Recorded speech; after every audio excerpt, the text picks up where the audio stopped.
Yes. So നമ്മുടെ marathon റിവിഷന്റെ second ഡേയിലേക്ക് വരാണ്. നമ്മൾ ഇന്നലെ already section A, section B, section C questions discuss ചെയ്തു. അതേ മോഡലിൽ തന്നെ ബാക്കിയുള്ള ക്വസ്റ്റ്യൻസിലേക്കാണ് നമ്മൾ പോകുന്നത്. അപ്പം ഇന്നലത്തെ വീഡിയോസ് അല്ലെങ്കിൽ ക്ലാസ് കാണാത്ത ആൾക്കാരുണ്ടെങ്കിൽ അവർ ജസ്റ്റ് എന്ത് ചെയ്യുക, ആ വീഡിയോസും കൂടെ യൂട്യൂബിൽ ഉണ്ടാവും, അതും ജസ്റ്റ് ഒന്ന് കണ്ടിട്ട് വേണം ബാക്കി ടോപ്പിക്സിലേക്ക് പോകാൻ. നമുക്ക് ക്വസ്റ്റ്യൻസിലേക്ക് വരാം. നമ്മൾ ഇന്നലെ ചെയ്ത അതേപോലെ തന്നെ നമ്മൾ ആദ്യം ഒരു എക്സാമിനേഴ്സ് റിപ്പോർട്ട്സ് എടുക്കുന്നു. അതിനകത്ത് section A, section B questions ഉണ്ട്, അത് ആദ്യം ഡിസ്കസ് ചെയ്യുന്നു.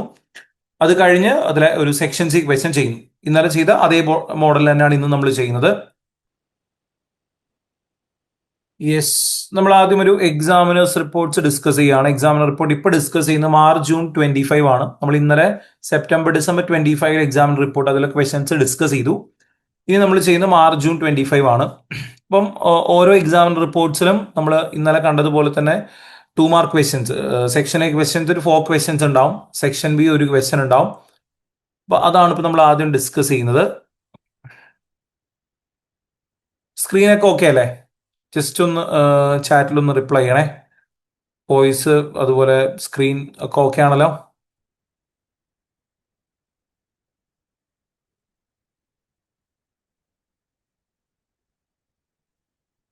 ഒന്ന് റെസ്പോണ്ട് ചെയ്യണേ, ഓക്കെ അല്ലേ എന്നുള്ളത് എല്ലാതും.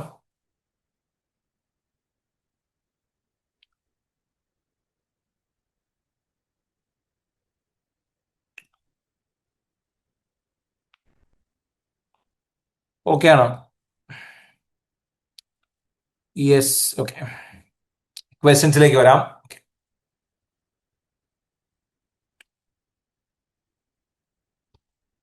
സെക്ഷൻ എയിലെ example number 1, question number 1. Question ഒന്ന് വായിക്കണേ.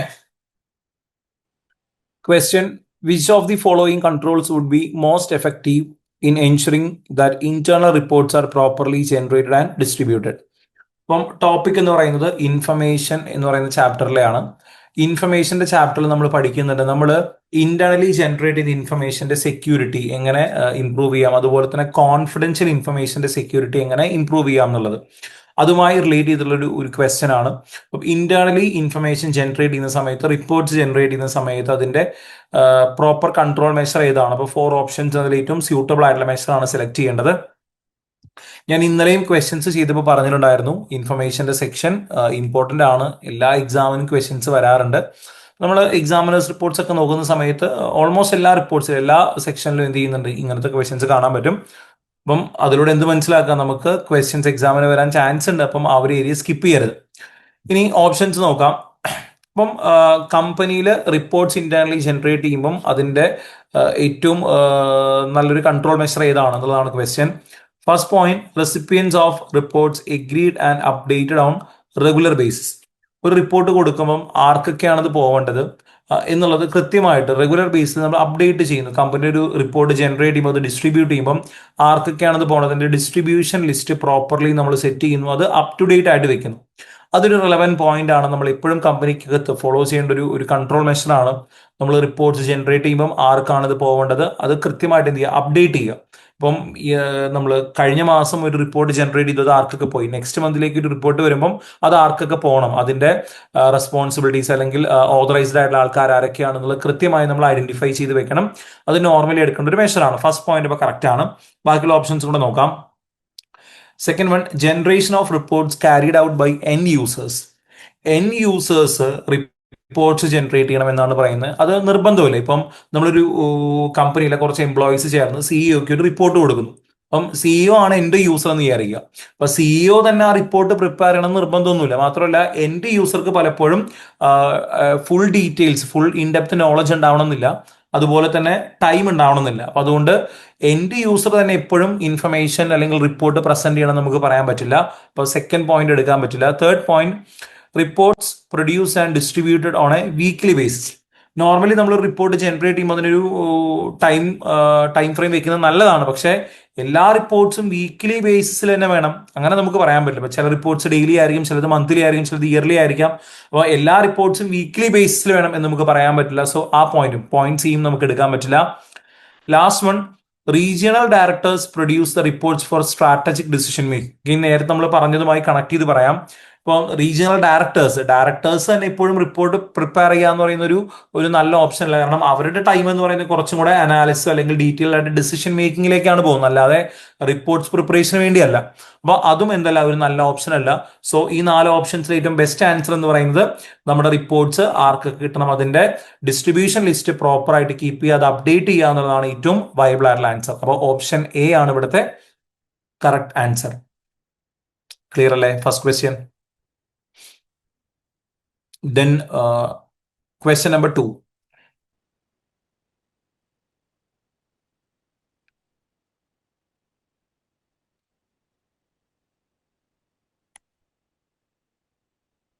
Okay. ക്വസ്റ്റ്യനിലേക്ക് വരാം.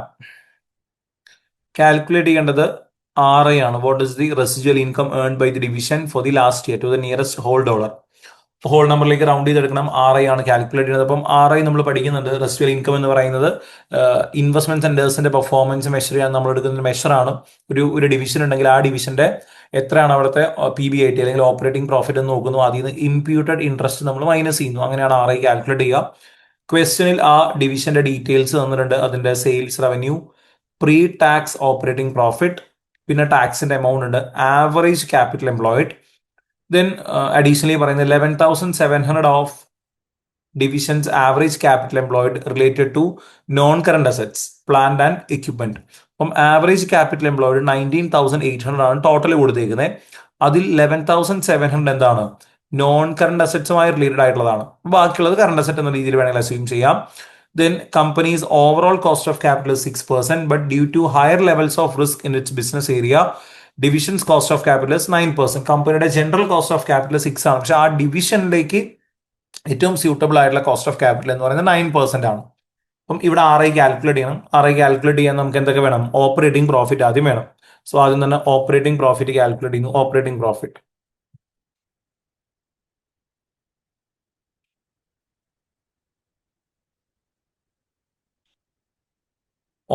പ്രോഫിറ്റ് നോക്കി. ഓപ്പറേറ്റിംഗ് പ്രോഫിറ്റ് എന്ന് പറയുമ്പോൾ പ്രീ ടാക്സ് ഓപ്പറേറ്റിംഗ് പ്രോഫിറ്റ് തന്നിട്ടുണ്ട്. അപ്പോൾ ആലോചിച്ച് നോക്കുക, നമ്മൾ ഇപ്പോഴും ഡിവിഷണൽ പെർഫോമൻസിന് എടുക്കുന്ന പ്രോഫിറ്റ് ഏതാ? PBIT ആണ്. Profit before interest and tax ആണ്. ഇൻട്രസ്റ്റോ കാര്യങ്ങളൊന്നും തന്നിട്ടില്ല.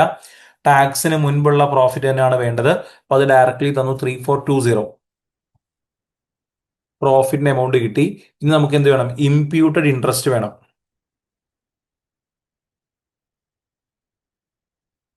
ഇംപ്യൂട്ടഡ് ഇൻട്രസ്റ്റ് എങ്ങനെയാണ് കാൽക്കുലേറ്റ് ചെയ്യുക? ഇൻവെസ്റ്റ്മെന്റ് അല്ലെങ്കിൽ capital employed into cost of capital percentage ആണ് എടുക്കുക. അപ്പോൾ ക്യാപിറ്റൽ എംപ്ലോയിഡ് എടുക്കണം. ആവറേജ് ക്യാപിറ്റൽ എംപ്ലോയിഡ് തന്നിട്ടുണ്ട്. മേ ബി അവിടെ കൺഫ്യൂഷൻ വരാം. ആവറേജ് ക്യാപിറ്റൽ എംപ്ലോയിഡ് 19,800 ഉണ്ട്. അതിന് പുറമെ അവർ പറഞ്ഞു അതിനകത്ത് 11,700 നോൺ കറണ്ട് അസറ്റ് ആണ്. അപ്പം നമ്മൾ ഈ ക്യാപിറ്റൽ എംപ്ലോയിഡ് എന്ന് പറയുമ്പോൾ ടോട്ടൽ ക്യാപിറ്റൽ എംപ്ലോയിഡ് ആണ് നോർമലി എടുക്കുക. എന്ന് വെച്ചാൽ equity plus long term liability എന്നുള്ള രീതിയിൽ നോർമൽ എല്ലാ അസറ്റ്സും ഇൻക്ലൂഡ് ചെയ്തിട്ടായിരിക്കും നമ്മൾ ക്യാപിറ്റൽ എംപ്ലോയിഡ് എടുക്കുക. അല്ലെങ്കിൽ നെറ്റ് അസറ്റ്സോ ഇൻവെസ്റ്റ്മെന്റ് വാല്യൂ അത് ഏത് വേണമെങ്കിലും എടുക്കാം. ആ ടോട്ടൽ ഫിഗർ ആണ് എടുക്കേണ്ടത്. അതിൽ current asset non current asset അങ്ങനെ ഒരു ഡിഫറൻസിയേഷൻ ഇല്ല. അപ്പോൾ മൊത്തം എമൗണ്ട് ആണ് എടുക്കേണ്ടത്. അപ്പോൾ എത്ര എടുക്കണം? 19,800 എടുക്കണം. Total capital employed 19,800 into cost of capital percentage. Cost of capital കമ്പനിയുടെ ഓവറോൾ ക്യാപിറ്റൽ പെർസെൻറ്റേജ് 6 ആണ്, ഡിവിഷന്റെ 9 ആണ്. അപ്പോൾ ഏതാണ് എടുക്കേണ്ടത്? അപ്പോൾ അവിടെ അതൊന്ന് ക്ലാരിഫൈ ചെയ്ത് പറയുകയാണ്. നമ്മൾ ഇപ്പോഴും ആ ഡിവിഷന് സ്യൂട്ടബിൾ ആയിട്ടുള്ള കോസ്റ്റ് ഓഫ് ക്യാപിറ്റൽ ആണ് എടുക്കുക. അതായത് നോർമലി ക്വസ്റ്റനിൽ ഒന്നും പറഞ്ഞിട്ടില്ലെങ്കിൽ ഓവറോൾ കമ്പനിയിലെ കോസ്റ്റ് ഓഫ് ക്യാപിറ്റൽ പെർസെൻറ്റേജ് എടുക്കാം. ബട്ട് സ്പെസിഫിക്കലി നമ്മുടെ ഡിവിഷന്റെ റിസ്ക് അനുസരിച്ച് സിറ്റുവേഷൻ അനുസരിച്ച് വേറൊരു മെഷർ അല്ലെങ്കിൽ വേറൊരു നമ്പർ ആണ് സ്യൂട്ടബിൾ എന്ന് പറഞ്ഞിട്ടുണ്ടെങ്കിൽ അതാണ് യൂസ് ചെയ്യേണ്ടത്. ബട്ട് ഡിവിഷന്റെ സ്യൂട്ടബിൾ കോസ്റ്റ് ഓഫ് ക്യാപിറ്റൽ 9% ആണ്. സോ ഇൻവെസ്റ്റ്മെന്റിന്റെ 9% എടുക്കുന്നു. അത് മൈനസ് ചെയ്താൽ നമുക്ക് എന്ത് ചെയ്യാം? നമ്മുടെ RI കാൽക്കുലേറ്റ് ചെയ്യാം. RI കാൽക്കുലേറ്റ് ചെയ്യാൻ profit amount minus imputed interest, ഇതായിരിക്കും RI ആൻസർ വരിക. ക്ലിയർ അല്ലേ? അപ്പം ഈ ഒരു പോയിന്റ് ഓർക്കണം. ഇൻ കേസ് രണ്ട് കോസ്റ്റ് ഓഫ് ക്യാപിറ്റൽ തന്നാൽ ആ ഡിവിഷന്റെ ഏത് ഡിവിഷന്റെ ആണോ പെർഫോമൻസ് മെഷർ ചെയ്യുന്നത് അവിടുത്തെ സ്യൂട്ടബിൾ ആയിട്ടുള്ള കോസ്റ്റ് ഓഫ് ക്യാപിറ്റൽ ആണ് യൂസ് ചെയ്യേണ്ടത്. ക്ലിയർ അല്ലേ? ഓക്കെ.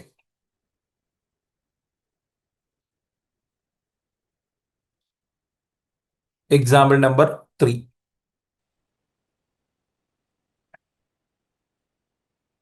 ക്വസ്റ്റ്യനിലേക്ക് വരാം.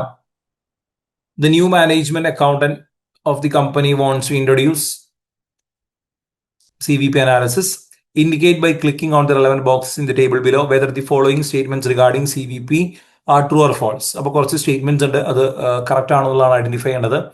First one, increasing fixed cost by 12% will increase break even point by more than 12%. അപ്പം നമ്മൾ ഫിക്സഡ് കോസ്റ്റ് ഇത്ര പെർസെൻറ്റേജ് കൂട്ടുന്നു, അങ്ങനെയാണെങ്കിൽ ബ്രേക്ക് ഈവൻ പോയിന്റ് അതിനേക്കാൾ കൂടുതൽ ഇൻക്രീസ് ചെയ്യുമെന്നാണ് പറയുന്നത്. അപ്പൊ ഡയറക്റ്റ്ലി നമുക്ക് ഇത് തിയററ്റിക്കലി ചിലപ്പോൾ ആൻസർ ചെയ്യാൻ പറ്റണമെന്നില്ല. അതായത് നമ്മളൊരു സ്റ്റേറ്റ്മെന്റ് ഒരു പോയിന്റ് ചിലപ്പോൾ ഇങ്ങനെ പഠിച്ചിട്ടുണ്ടാവില്ല. ഇപ്പൊ ലോജിക്കലി ഓക്കെ ഫിക്സഡ് കോസ്റ്റ് കൂടിയാൽ ബ്രേക്ക് ഈവൻ പോയിന്റ് എത്ര കൂടും, ആ ഒരു കാൽക്കുലേഷൻ കറക്റ്റ് ചിലപ്പോൾ മൈൻഡിലേക്ക് വരണമെന്നില്ല. അപ്പം ഏറ്റവും ബെറ്റർ ഓപ്ഷൻ എന്ന് പറയുന്നത് ഒന്നുകിൽ നിങ്ങൾക്ക് കറക്റ്റ് ആയിട്ട് ഇപ്പം കറക്റ്റ് ക്ലാരിറ്റി ഉണ്ട്, നമുക്കറിയാം ഓക്കെ ഫിക്സഡ് കോസ്റ്റ് മാറിയാൽ ഇങ്ങനെയാണ് ബ്രേക്ക് ഈവൻ യൂണിറ്റ്സ് ഉണ്ടാവുക, അല്ലെങ്കിൽ ഇങ്ങനെയായിരിക്കും ഇമ്പാക്ട് ഉണ്ടാവുന്നത് കറക്റ്റ് അറിയാമെങ്കിൽ ഓക്കെ. അല്ലെങ്കിൽ ഇവർ നമ്പേഴ്സ് ഒന്നും വേറെ തരാത്തതുകൊണ്ട് ജസ്റ്റ് 12% മാത്രം പറഞ്ഞുകൊണ്ട് നമുക്ക് ഇഷ്ടമുള്ള നമ്പേഴ്സ് അസ്യൂം ചെയ്യാം. ഫിക്സഡ് കോസ്റ്റ് ഒരു നമ്പർ അസ്യൂം ചെയ്യാം, contribution per unit number assume ചെയ്യാം, എന്നിട്ട് ബ്രേക്ക് ഈവൻ യൂണിറ്റ്സ് കണ്ടുപിടിച്ച് നോക്കുക. എന്നിട്ട് ഫിക്സഡ് കോസ്റ്റ് മാറുകയാണെങ്കിൽ എന്ത് ഇൻക്രീസ് വരും എന്നുള്ളത് നോക്കുക. അപ്പം നമുക്ക് അങ്ങനെ തന്നെ കാൽക്കുലേറ്റ് ചെയ്യാം. ഇപ്പം നമ്മുടെ ഫിക്സഡ് കോസ്റ്റ്, ടോട്ടൽ ഫിക്സഡ് കോസ്റ്റിന്റെ എമൗണ്ട് ഫോർ എക്സാമ്പിൾ 10,000 എന്ന് എടുക്കുകയാണ്. പിന്നെ കോൺട്രിബ്യൂഷൻ പെർ യൂണിറ്റ്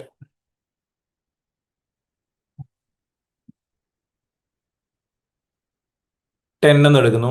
അങ്ങനെയാണെങ്കിൽ ബ്രേക്ക് ഈവൻ യൂണിറ്റ്സ് വരുന്നത്, ബ്രേക്ക് ഈവൻ യൂണിറ്റ്സ് എങ്ങനെയാണ് calculate? Total fixed cost divided by contribution per unit. ഇനി നമ്മൾ ഫിക്സഡ് കോസ്റ്റ് ഇൻക്രീസ് ചെയ്യുന്നു. ഫിക്സഡ് കോസ്റ്റ് 12% ഇൻക്രീസ് ചെയ്താൽ എന്ത് പറ്റും നോക്കാം. അപ്പൊ ഫിക്സഡ് കോസ്റ്റ് 12% ഇൻക്രീസ് ചെയ്യുന്നു. സോ ഇതിന്റെ 112% എടുക്കുന്നു. ഇതായിരിക്കും പുതിയ ഫിക്സഡ് കോസ്റ്റ്. ഫിക്സഡ് കോസ്റ്റ് നമ്മൾ 12% ആഡ് ചെയ്തു, ഇൻക്രീസ് ചെയ്തു. കോൺട്രിബ്യൂഷൻ പെർ യൂണിറ്റ് സെയിം തന്നെ. അങ്ങനെയാണെങ്കിൽ ബ്രേക്ക് ഈവൻ യൂണിറ്റ്സ് എത്ര വരും? കാൽക്കുലേറ്റ് ചെയ്യുകയാണെങ്കിൽ total fixed cost divided by contribution per unit ചെയ്താൽ ഇതായിരിക്കും ബ്രേക്ക് ഈവൻ യൂണിറ്റ്സ് വരാം. ഇൻക്രീസ് എത്രയാ? ഇൻക്രീസ് നോക്കുകയാണെങ്കിൽ ഇവിടെ നമുക്കറിയാം 12% ആണ് നമ്മൾ ഇൻക്രീസ് ചെയ്തേക്കുന്നത്. ബ്രേക്ക് ഈവൻ യൂണിറ്റ്സിൽ വന്ന് ഇൻക്രീസ് എത്രയാണ്?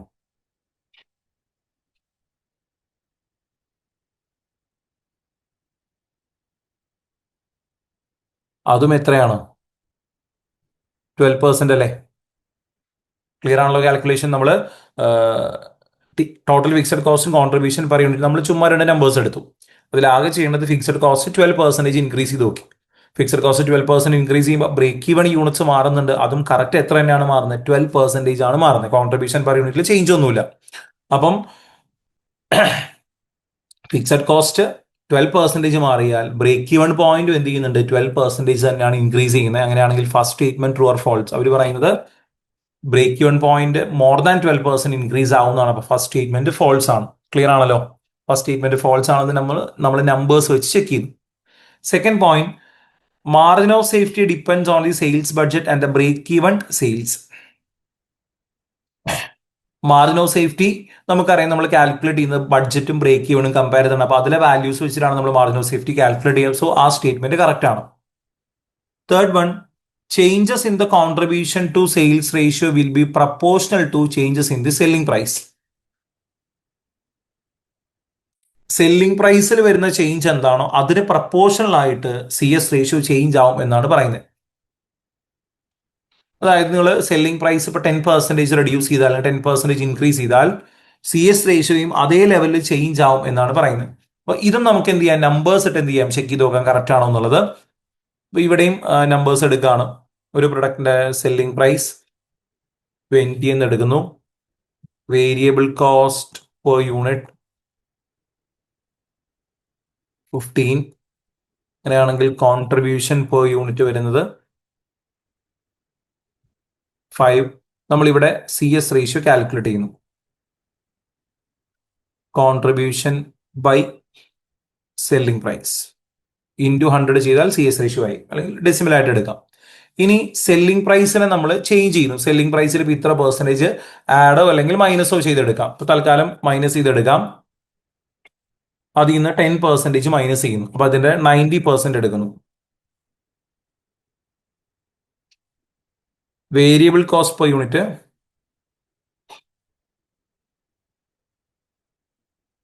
സെയിം തന്നെ. കോൺട്രിബ്യൂഷൻ എത്ര വരും? കോൺട്രിബ്യൂഷൻ 3 ആയിരിക്കും വരിക. അങ്ങനെയാണെങ്കിൽ സി എസ് റേഷ്യോ, ഇവിടുത്തെ C S ratio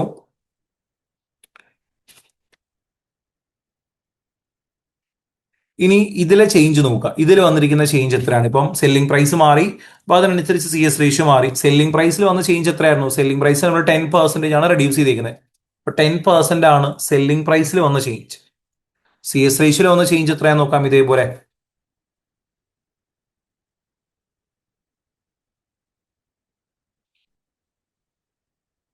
C S റേഷ്യോയിൽ വന്നത് 10% ചേഞ്ച് ആണോ? അല്ല, 33.33% ചേഞ്ച് ആണ് വന്നിരിക്കുന്നത്. അപ്പം സെല്ലിംഗ് പ്രൈസ് കുറഞ്ഞാൽ, ഇപ്പൊ ഒന്നുകൂടെ പറയാണ്, സെല്ലിംഗ് പ്രൈസ് കുറഞ്ഞാൽ സി എസ് റേഷ്യോ മാറുന്നുണ്ട്. പക്ഷെ പ്രപ്പോർഷണൽ ആണോ? ഒരേപോലെയാണോ? ഇപ്പുറത്തെ 10% കുറഞ്ഞാൽ, അതായത് സെല്ലിംഗ് പ്രൈസ് 10% കുറഞ്ഞാൽ സി എസ് റേഷ്യോ 10% കുറയുന്നുണ്ടോ? അങ്ങനെയല്ല, അത് പ്രപ്പോർഷണൽ അല്ല. അപ്പം അതും നമ്മൾ നമ്പേഴ്സ് വെച്ച് ചെക്ക് ചെയ്തു. ഇപ്പോൾ തേർഡ് സ്റ്റേറ്റ്മെന്റ് എന്തല്ല, കറക്റ്റ് അല്ല. അങ്ങനെയാണെങ്കിൽ സെക്കൻഡ് സ്റ്റേറ്റ്മെന്റ് മാത്രമാണ് കറക്റ്റ് ആയിട്ടുള്ളത്. മാർജിൻ ഓഫ് സേഫ്റ്റി എന്ന് പറയുന്നത് ബഡ്ജറ്റ് ബ്രേക്ക് ചെയ്യുന്ന ബേസിലാണ് കാൽക്കുലേറ്റ് ചെയ്യുന്നത്. അപ്പൊ അത് മാത്രമാണ് ട്രൂ സ്റ്റേറ്റ്മെന്റ്. ക്ലിയർ അല്ലേ?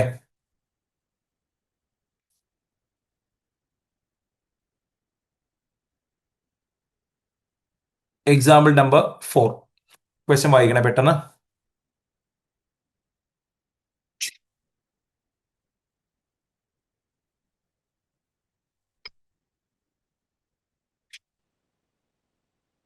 ക്വസ്റ്റ്യനിലേക്ക് വരാം.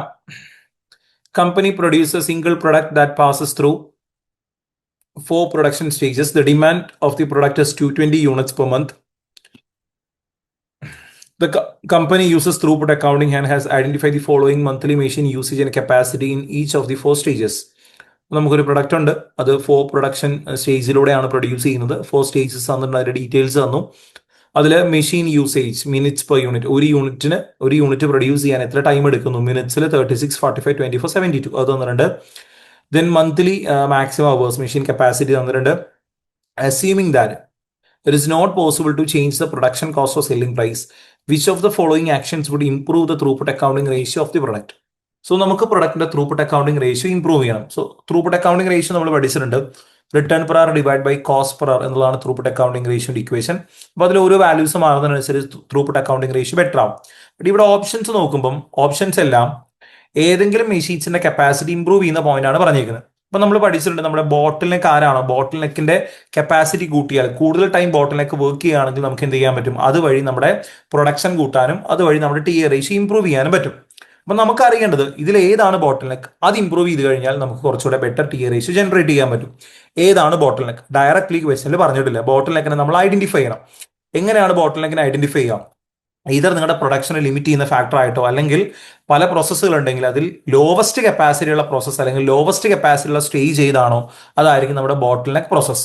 അപ്പൊ ഈ 4 സ്റ്റേജിലും ലോവസ്റ്റ് കപ്പാസിറ്റി ഒരു പെർട്ടിക്കുലർ മന്തിലോ അല്ലെങ്കിൽ ഒരു പീരീഡിലോ ഏറ്റവും കുറവ് യൂണിറ്റ്സ് പ്രൊഡ്യൂസ് ചെയ്യുന്ന ഏത് സ്റ്റേജിലായിരിക്കും അത് ഐഡന്റിഫൈ. അപ്പൊ 4 സ്റ്റേജിന്റെ ഡീറ്റെയിൽസ് ഉണ്ട്. ഈ ഡാറ്റ വെച്ച് ഓരോ സ്റ്റേജിലെയും മന്ത്ലി കപ്പാസിറ്റി കാൽക്കുലേറ്റ് ചെയ്യാം. അപ്പൊ എങ്ങനെ കാൽക്കുലേറ്റ് ചെയ്യാം? അപ്പൊ സ്റ്റേജ് എടുക്കുകയാണെങ്കിൽ 4 സ്റ്റേജസ് ആയിരുന്നു. സ്റ്റേജ് 1, 2, 3, 4.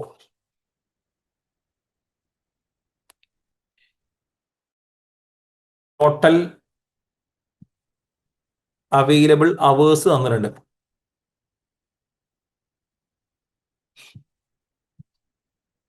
ടോട്ടൽ അവൈലബിൾ അവേഴ്സ് അല്ലെങ്കിൽ മെഷീന്റെ കപ്പാസിറ്റി എന്ന് പറയുന്നത് 120, 96, 64, 180 ഇത്രയാണ് മാക്സിമം അവേഴ്സ് അവൈലബിൾ.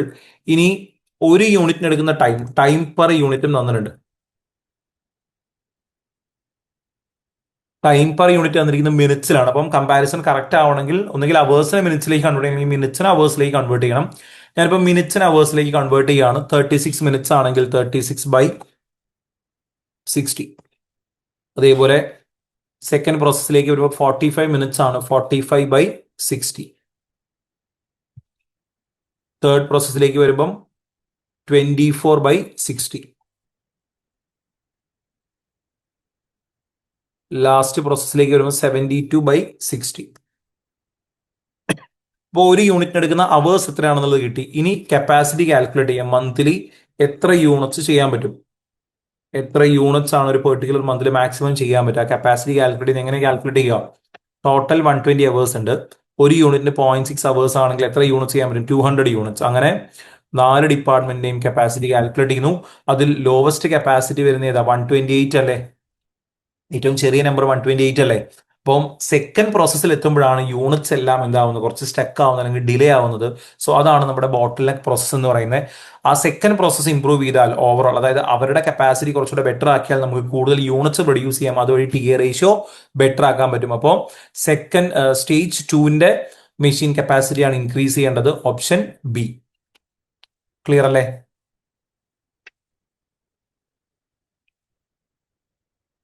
ഓക്കെ. അപ്പം ഇത്രയും സെക്ഷൻ എ ക്വസ്റ്റ്യൻസ് ആണ് ഇതിനകത്തുള്ളത്. ഇനി സെക്ഷൻ ബി ക്വസ്റ്റ്യൻ ഉണ്ട്. അപ്പോൾ സെക്ഷൻ ബി ക്വസ്റ്റ്യന്റെ സിനാരിയോ നിങ്ങൾ ആദ്യം ഒന്ന് വായിക്കാം. എന്നിട്ട് നമുക്ക് എന്ത് ചെയ്യാം? ഓരോരോ സബ് ക്വസ്റ്റ്യൻസ് ആയിട്ട് ഡിസ്കസ് ചെയ്യാം. Section B question വായിക്കണേ.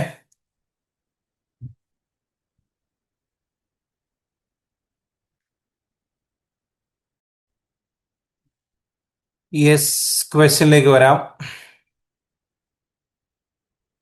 സിനാരിയോ ആദ്യം ഒന്ന് ഡിസ്കസ് ചെയ്യാം. Company manufactures a range of domestic furniture. Its finance director is currently reviewing the financial performance of 3 types of share which the company sells. നമുക്ക് കമ്പനിക്കകത്തെ 3 types of products അതിന്റെ details തരുന്നു. അതിന്റെ financial details ഉണ്ട്. അപ്പോൾ 3 products ഉണ്ട്. 3 പ്രൊഡക്ട്സിന്റെയും revenue, variable cost, contribution, പിന്നെ attributable fixed cost, general fixed cost, profit and loss തന്നിട്ടുണ്ട്. 3 പ്രൊഡക്ട്സിന്റെ ഡീറ്റെയിൽസ് നോക്കുമ്പോൾ എല്ലാത്തിലും പോസിറ്റീവ് കോൺട്രിബ്യൂഷൻ ഉണ്ട്. പക്ഷെ അത് കഴിഞ്ഞ് പ്രോഫിറ്റ് ആൻഡ് ലോസ് നോക്കുമ്പോൾ ഇപ്പം ലിഷറോ അതുപോലെ സെറനിറ്റി എന്ന് പറയുന്ന പ്രൊഡക്ട്സിലൊക്കെ എന്താണ് കുറച്ചും കൂടെ ലോസ് ആണ് കാണുന്നത്. ഫസ്റ്റ് പ്രൊഡക്റ്റിൽ മാത്രം എന്തുണ്ട്? പ്രോഫിറ്റ് ഉണ്ട്.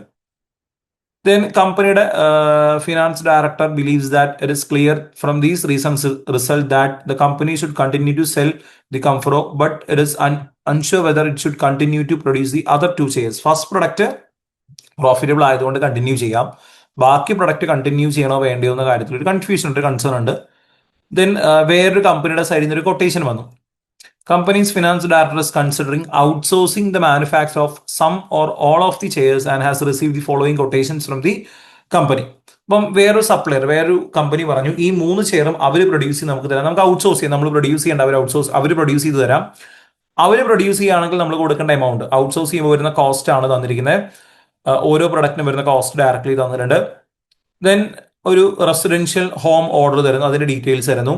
Company has received a bulk order for the Comforo from a large group of residential homes. First പ്രൊഡക്റ്റിന് നമുക്കൊരു ബൾക്ക് ഓർഡർ വന്നു. To able to meet the order the company will require additional machine capacity.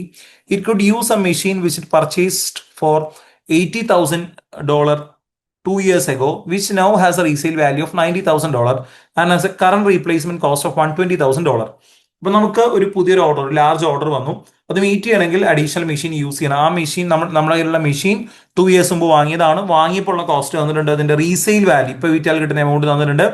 അത് പുതിയത് വാങ്ങാനാണെങ്കിൽ വരുന്ന value തന്നിട്ടുണ്ട്. If this machine were used for the manufacture of other products it could generate net income of 1,10,000. ഇത് വേറെ പ്രൊഡക്ട്സിന് പകരം use ചെയ്യുകയാണെങ്കിൽ 1,10,000 amount generate ചെയ്യാനും പറ്റും. ദെൻ വേറൊരു കമ്പനിയുടെ ഓർഡർ ആണ് പിന്നെ പറയുന്നത്. Company wishes to place a special order for the Cernito chairs which it plans to use as part of its refurbishment of one of its largest offices. Company's finance director is considering charging a minimum price for this order in order to gain business from the company. He believes that satisfactorily fulfilling the order will result in further more profitable orders in the future. അപ്പോൾ വേറൊരു കമ്പനിയിൽ ഒരു order വന്നിട്ടുണ്ട്. അത് fulfil ചെയ്താൽ നമുക്ക് future orders ഉണ്ട്. അതുകൊണ്ട് തന്നെ ലോവസ്റ്റ് പ്രൈസ് കൂട്ടി ചെയ്യാനാണ് പ്ലാൻ ചെയ്യുന്നത്. ഇത്രയും ഡീറ്റെയിൽസ് ഉണ്ട്. ഇനി സബ് ക്വസ്റ്റ്യൻസിലേക്ക് വരാം.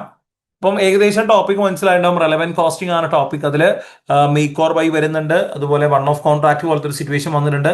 റെലവൻറ്റ് കോസ്റ്റുകൾ കാൽക്കുലേറ്റ് ചെയ്യണം. അതിൽ മെഷീന്റെ കോസ്റ്റ് കണ്ടുപിടിക്കേണ്ടി വരും. ഇനി ക്വസ്റ്റ്യൻസിലേക്ക് വരാം. First question based only on the recent result provide which of any of the chairs should the company cease to produce. ഇതിൽ തന്നിരിക്കുന്ന 3 പ്രൊഡക്ട്സിൽ ഏതെങ്കിലും പ്രൊഡക്റ്റ് ഡിസ്കണ്ടിന്യൂ ചെയ്യണോ എന്നുള്ളതാണ് ക്വസ്റ്റ്യൻ. ഏതെങ്കിലും സീസ് ചെയ്യണോ എന്നുള്ളതാണ് ക്വസ്റ്റ്യൻ. ഇപ്പം 3 പ്രൊഡക്ട്സിന്റെ ഡീറ്റെയിൽസ് ഉണ്ട്. അപ്പൊ നമുക്കറിയാം നമ്മളൊരു ഷട്ട് ഡൗൺ ഡിസിഷൻ എടുക്കുന്നത് എങ്ങനെയാണ്. ഷട്ട് ഡൗൺ ഡിസിഷൻ എടുക്കുന്നത് ഒന്നുകിൽ ഷട്ട് ഡൗൺ ചെയ്താൽ ഉണ്ടാവുന്ന കോസ്റ്റും റിലവൻറ്റ് കോസ്റ്റും ബെനിഫിറ്റ്സും നോക്കാം, അല്ലെങ്കിൽ റൺ ചെയ്യുമ്പോൾ ഉണ്ടാവുന്ന ബെനിഫിറ്റ്സും കോസ്റ്റും നോക്കി വേണമെങ്കിൽ ചെയ്യാം. ഇപ്പം ഫസ്റ്റ് പ്രൊഡക്റ്റിലേക്ക് നോക്കിയാൽ ഫസ്റ്റ് പ്രൊഡക്റ്റിന്റെ കോൺട്രിബ്യൂഷൻ 2700. ഫസ്റ്റ് പ്രൊഡക്റ്റ് ഡിസ്കണ്ടിന്യൂ ചെയ്യുകയാണെങ്കിൽ CC ആണെങ്കിൽ നമുക്ക് 2700 ലോസ് വരും.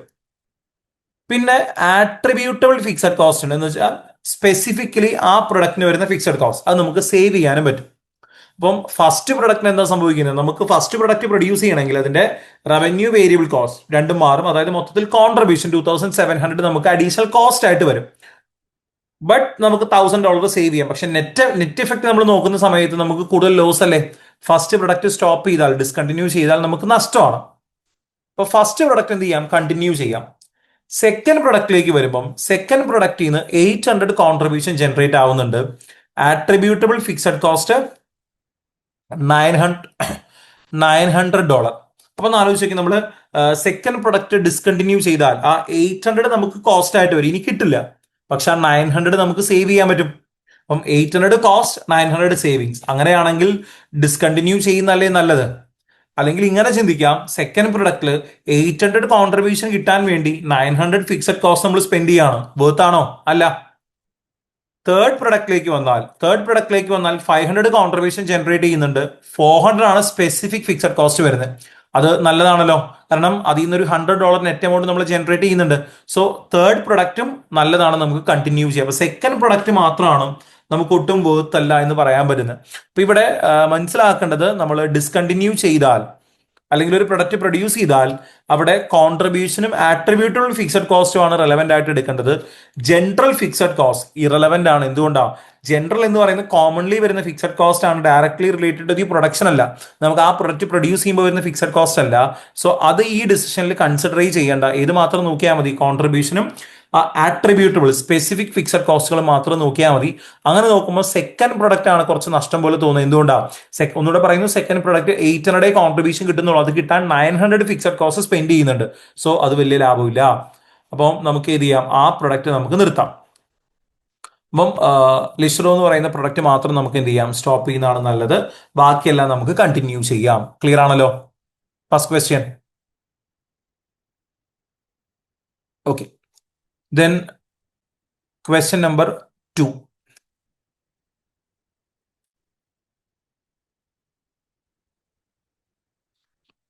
Question number 2 പെട്ടെന്നൊന്ന് വായിക്കണേ.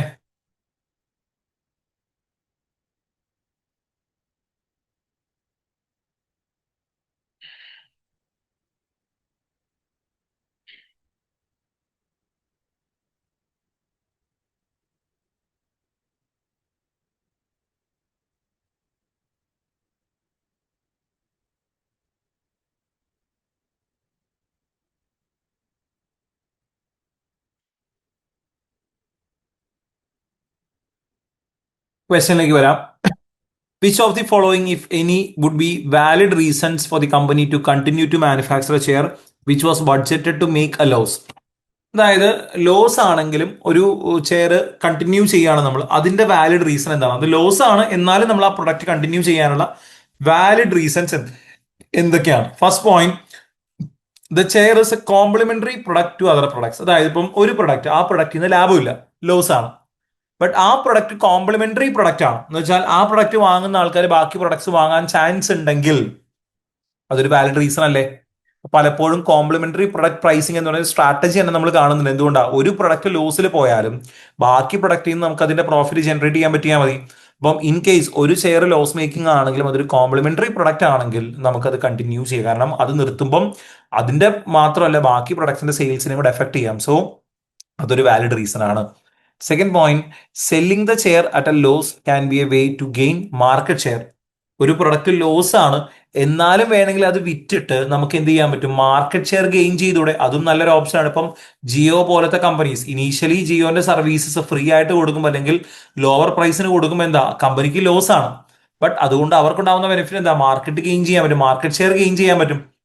പിന്നീട് വേണമെങ്കിൽ എന്ത് ചെയ്യാം, പ്രൈസ് അഡ്ജസ്റ്റ് ചെയ്യാം. അപ്പൊ അതും എന്താ, ഒരു വാലിഡ് റീസൺ ആണ്. നമ്മൾ ലോസ് ആണെങ്കിൽ ഒരു പ്രൊഡക്റ്റ് ഇപ്പൊ കണ്ടിന്യൂ ചെയ്യാം, അപ്പം ആൾക്കാർ വാങ്ങുന്നുണ്ട്, നമുക്ക് ലോസ് ആണ്, സ്റ്റിൽ നമുക്ക് ആ മാർക്കറ്റ് ഷെയർ ഗെയിൻ ചെയ്യാൻ പറ്റും, അതും ഒരു വാലിഡ് പോയിന്റ് ആണ്. സോ 1ഉം 2ഉം വാലിഡ് റീസൺ ആണ്. എന്തിന്? ഇൻ കേസ് ഒരു പ്രൊഡക്റ്റ് ലോസിലാണെങ്കിലും നമുക്ക് അത് കണ്ടിന്യൂ ചെയ്യാനുള്ള വാലിഡ് റീസൺസ് ആണ് ഫസ്റ്റ് ആൻഡ് സെക്കൻഡ് പോയിന്റ്സ്. അപ്പം ബോത്ത് 1 and 2 ക്ലിയർ അല്ലേ?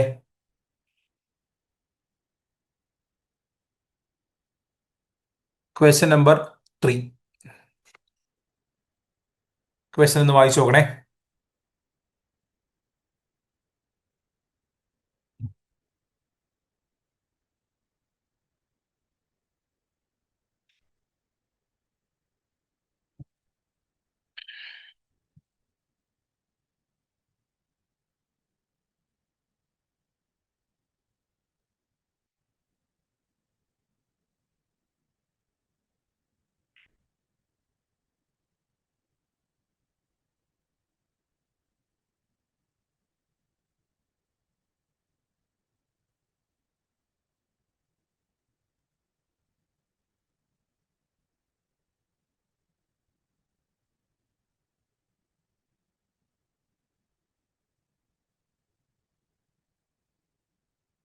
ക്വസ്റ്റ്യനിലേക്ക് വരാം. Based on the question from company, which of the chairs should continue to be manufactured internally? അപ്പം ഓൾറെഡി ക്വസ്റ്റ്യനിൽ പറഞ്ഞു നമ്മൾ ഇന്റേണലി പ്രൊഡ്യൂസ് ചെയ്യുമ്പോൾ കോസ്റ്റ് എത്രയാണ്, എക്സ്റ്റേണൽ ഒരു സപ്ലയർ ഇത്ര പ്രൈസിന് തരാമെന്ന് ഓഫർ ചെയ്തിട്ടുണ്ട്. അപ്പം ഏതൊക്കെയാണ് ഇന്റേണലി നമ്മൾ കണ്ടിന്യൂ ചെയ്യുക, ഇന്റേണൽ പ്രൊഡ്യൂസ് ചെയ്യുന്നത് കണ്ടിന്യൂ ചെയ്യുക. അപ്പം ഈ ഡിസിഷൻ എങ്ങനെയായിരിക്കും നമ്മൾ എടുക്കുക? നമ്മുടെ 3 പ്രൊഡക്ട്സ് ഉണ്ട്. 3 പ്രൊഡക്റ്റും ഇന്റേണലി വരുന്ന റെലവെന്റ് കോസ്റ്റും എക്സ്റ്റേണൽ പർച്ചേസ് കോസ്റ്റും കമ്പയർ ചെയ്യും. അപ്പൊ നമുക്ക് 3 പ്രൊഡക്ട്സിന്റെയും ഇന്റേണൽ കോസ്റ്റും എക്സ്റ്റേണൽ പർച്ചേസ് കോസ്റ്റും കമ്പയർ ചെയ്യാം.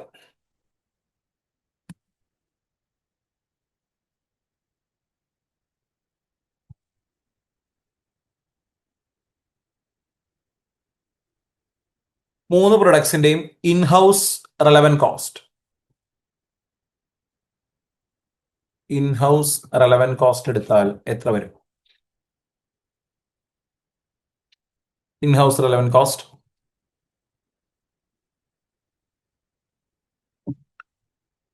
ഇപ്പം ഫസ്റ്റ് പ്രൊഡക്റ്റ് ആണെങ്കിൽ ഇൻഹൗസ് ചെയ്യുമ്പോൾ നമുക്ക് വരുന്ന കോസ്റ്റ് എത്ര ആയിരിക്കും? ഇൻഹൗസ് ചെയ്യുമ്പോൾ വേരിയബിൾ കോസ്റ്റ് എന്തായാലും വരും, 1800 എന്തായാലും വരും. 1800 പ്ലസ് സ്പെസിഫിക് ഫിക്സഡ് കോസ്റ്റ് അല്ലെങ്കിൽ ആട്രിബ്യൂട്ടബിൾ ഫിക്സഡ് കോസ്റ്റ് വരില്ലേ, ഈ $1000 വരില്ലേ? അപ്പം ഫസ്റ്റ് പ്രൊഡക്റ്റ് ഇൻഹൗസ് ചെയ്യുമ്പോൾ നമുക്ക് ഇത്രയും റെലവെന്റ് കോസ്റ്റ് വരും, 2800 റെലവെന്റ് കോസ്റ്റ് വരും ഇൻഹൗസ് ചെയ്യുമ്പോൾ. ഇനി പർച്ചേസ് കോസ്റ്റ്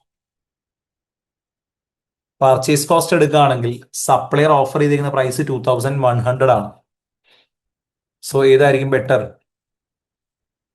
നമ്മൾ ഇൻഹൗസ് ചെയ്താൽ 2800, പുറത്തുനിന്ന് വാങ്ങിയാൽ 2100 ഉള്ളൂ. അപ്പൊ ബൈ ചെയ്യുന്നതല്ലേ ബെറ്റർ? ഇനി സെക്കൻഡ് പ്രൊഡക്റ്റിലേക്ക് വന്നാൽ സെക്കൻഡ് പ്രൊഡക്റ്റിന്റെ ഇൻഹൗസ് റെലവെന്റ് കോസ്റ്റ് ഇതേപോലെ എടുക്കുക. നമ്മൾ പ്രൊഡ്യൂസ് ചെയ്യുമ്പോൾ നമുക്ക് വരുന്ന വേരിയബിൾ കോസ്റ്റ് 900 ഉണ്ട്, plus fixed cost attributable fixed cost അതും 900 ഉണ്ട്. സോ ടോട്ടൽ 1800 വരും. എക്സ്റ്റേണലി പർച്ചേസ് ചെയ്യുകയാണെങ്കിലുള്ള എമൗണ്ട് 700 ഉള്ളൂ. അങ്ങനെയാണെങ്കിൽ അതും നമുക്ക് ബൈ ചെയ്യുന്നതല്ലേ ബെറ്റർ, ഔട്ട്സോഴ്സ് ചെയ്യുന്നതല്ലേ ബെറ്റർ? തേർഡ് പ്രൊഡക്റ്റിലേക്ക് വരുമ്പം തേർഡ് പ്രൊഡക്റ്റ് ഇൻഹൗസ് ചെയ്യാൻ variable cost $700 plus specific fixed cost $400 വരും. ടോട്ടൽ 1100 വരും. എക്സ്റ്റേണലി പർച്ചേസ് ചെയ്താൽ അത് 1200 ആയിരിക്കും വരിക. സോ ചീപ്പർ ഓപ്ഷൻ ഇൻഹൗസ് ചെയ്യുന്നതാണ്. സോ അത് മാത്രം നമുക്ക് എന്ത് ചെയ്യാം, മേക്ക് ചെയ്യാം, ഇൻഹൗസ് ചെയ്യാം. അപ്പൊ തേർഡ് പ്രൊഡക്റ്റ് മാത്രം നമുക്ക് ഇൻഹൗസ് ചെയ്യുന്നത് തന്നെയാണ് ബെറ്റർ. ബാക്കി 2 പ്രൊഡക്ട്സും ചീപ്പർ ഓപ്ഷൻ എന്ന് പറയുന്നത് ഔട്ട്സോഴ്സ് ചെയ്യുന്നതാണ്. അപ്പം തേർഡ് പ്രൊഡക്റ്റ് മാത്രം നമുക്ക് എന്ത് ചെയ്യാം, ഇൻഹൗസ് ചെയ്യാം. ഇപ്പൊ ഓപ്ഷൻ എ ക്ലിയർ അല്ലേ? Then question number 4. Question number 4.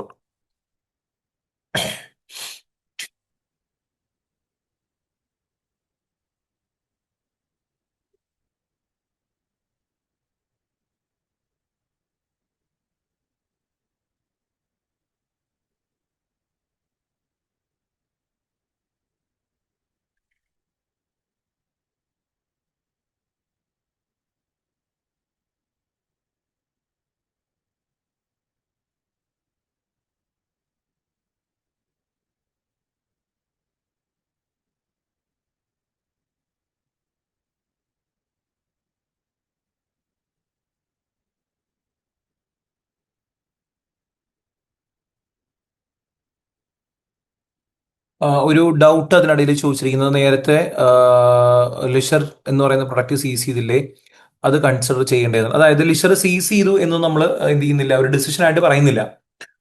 അതായത് നേരത്തെ റിക്വയർമെന്റ് ചെയ്യുന്ന സമയത്ത് ഉള്ളതിൽ ലോസ് മേക്കിംഗ് പ്രൊഡക്റ്റ് എന്ന് പറയുന്നത് പിന്നെയും ലിഷർ എന്ന് പറയുന്ന പ്രൊഡക്റ്റ് ആണ്. അതൊരു സജഷൻ പോലെയാണ് നമ്മൾ പറയുന്നത്. സീസ് ചെയ്തു എന്ന് എവിടെയും പറയുന്നില്ല. അപ്പൊ സീസ് ചെയ്തു എന്ന് നമുക്ക് എന്ത് ചെയ്യാൻ പറ്റില്ല, അസ്യൂം ചെയ്യാനായിട്ട് പറ്റില്ല. ആ പ്രൊഡക്റ്റ് ലോസ് മേക്കിംഗ് ആണെങ്കിലും അത് കണ്ടിന്യൂ ചെയ്യാൻ വേറെയും റീസൺസ് ഉണ്ട്. സോ അത് ഡിസ്കണ്ടിന്യൂ ചെയ്യുന്നു എന്ന് നമുക്ക് അസ്യൂം ചെയ്യാൻ പറ്റില്ല. നവീദ്, അത് ക്ലിയർ ആണെന്ന് വിചാരിക്കുന്നു. ക്ലിയർ അല്ലേ? Okay okay.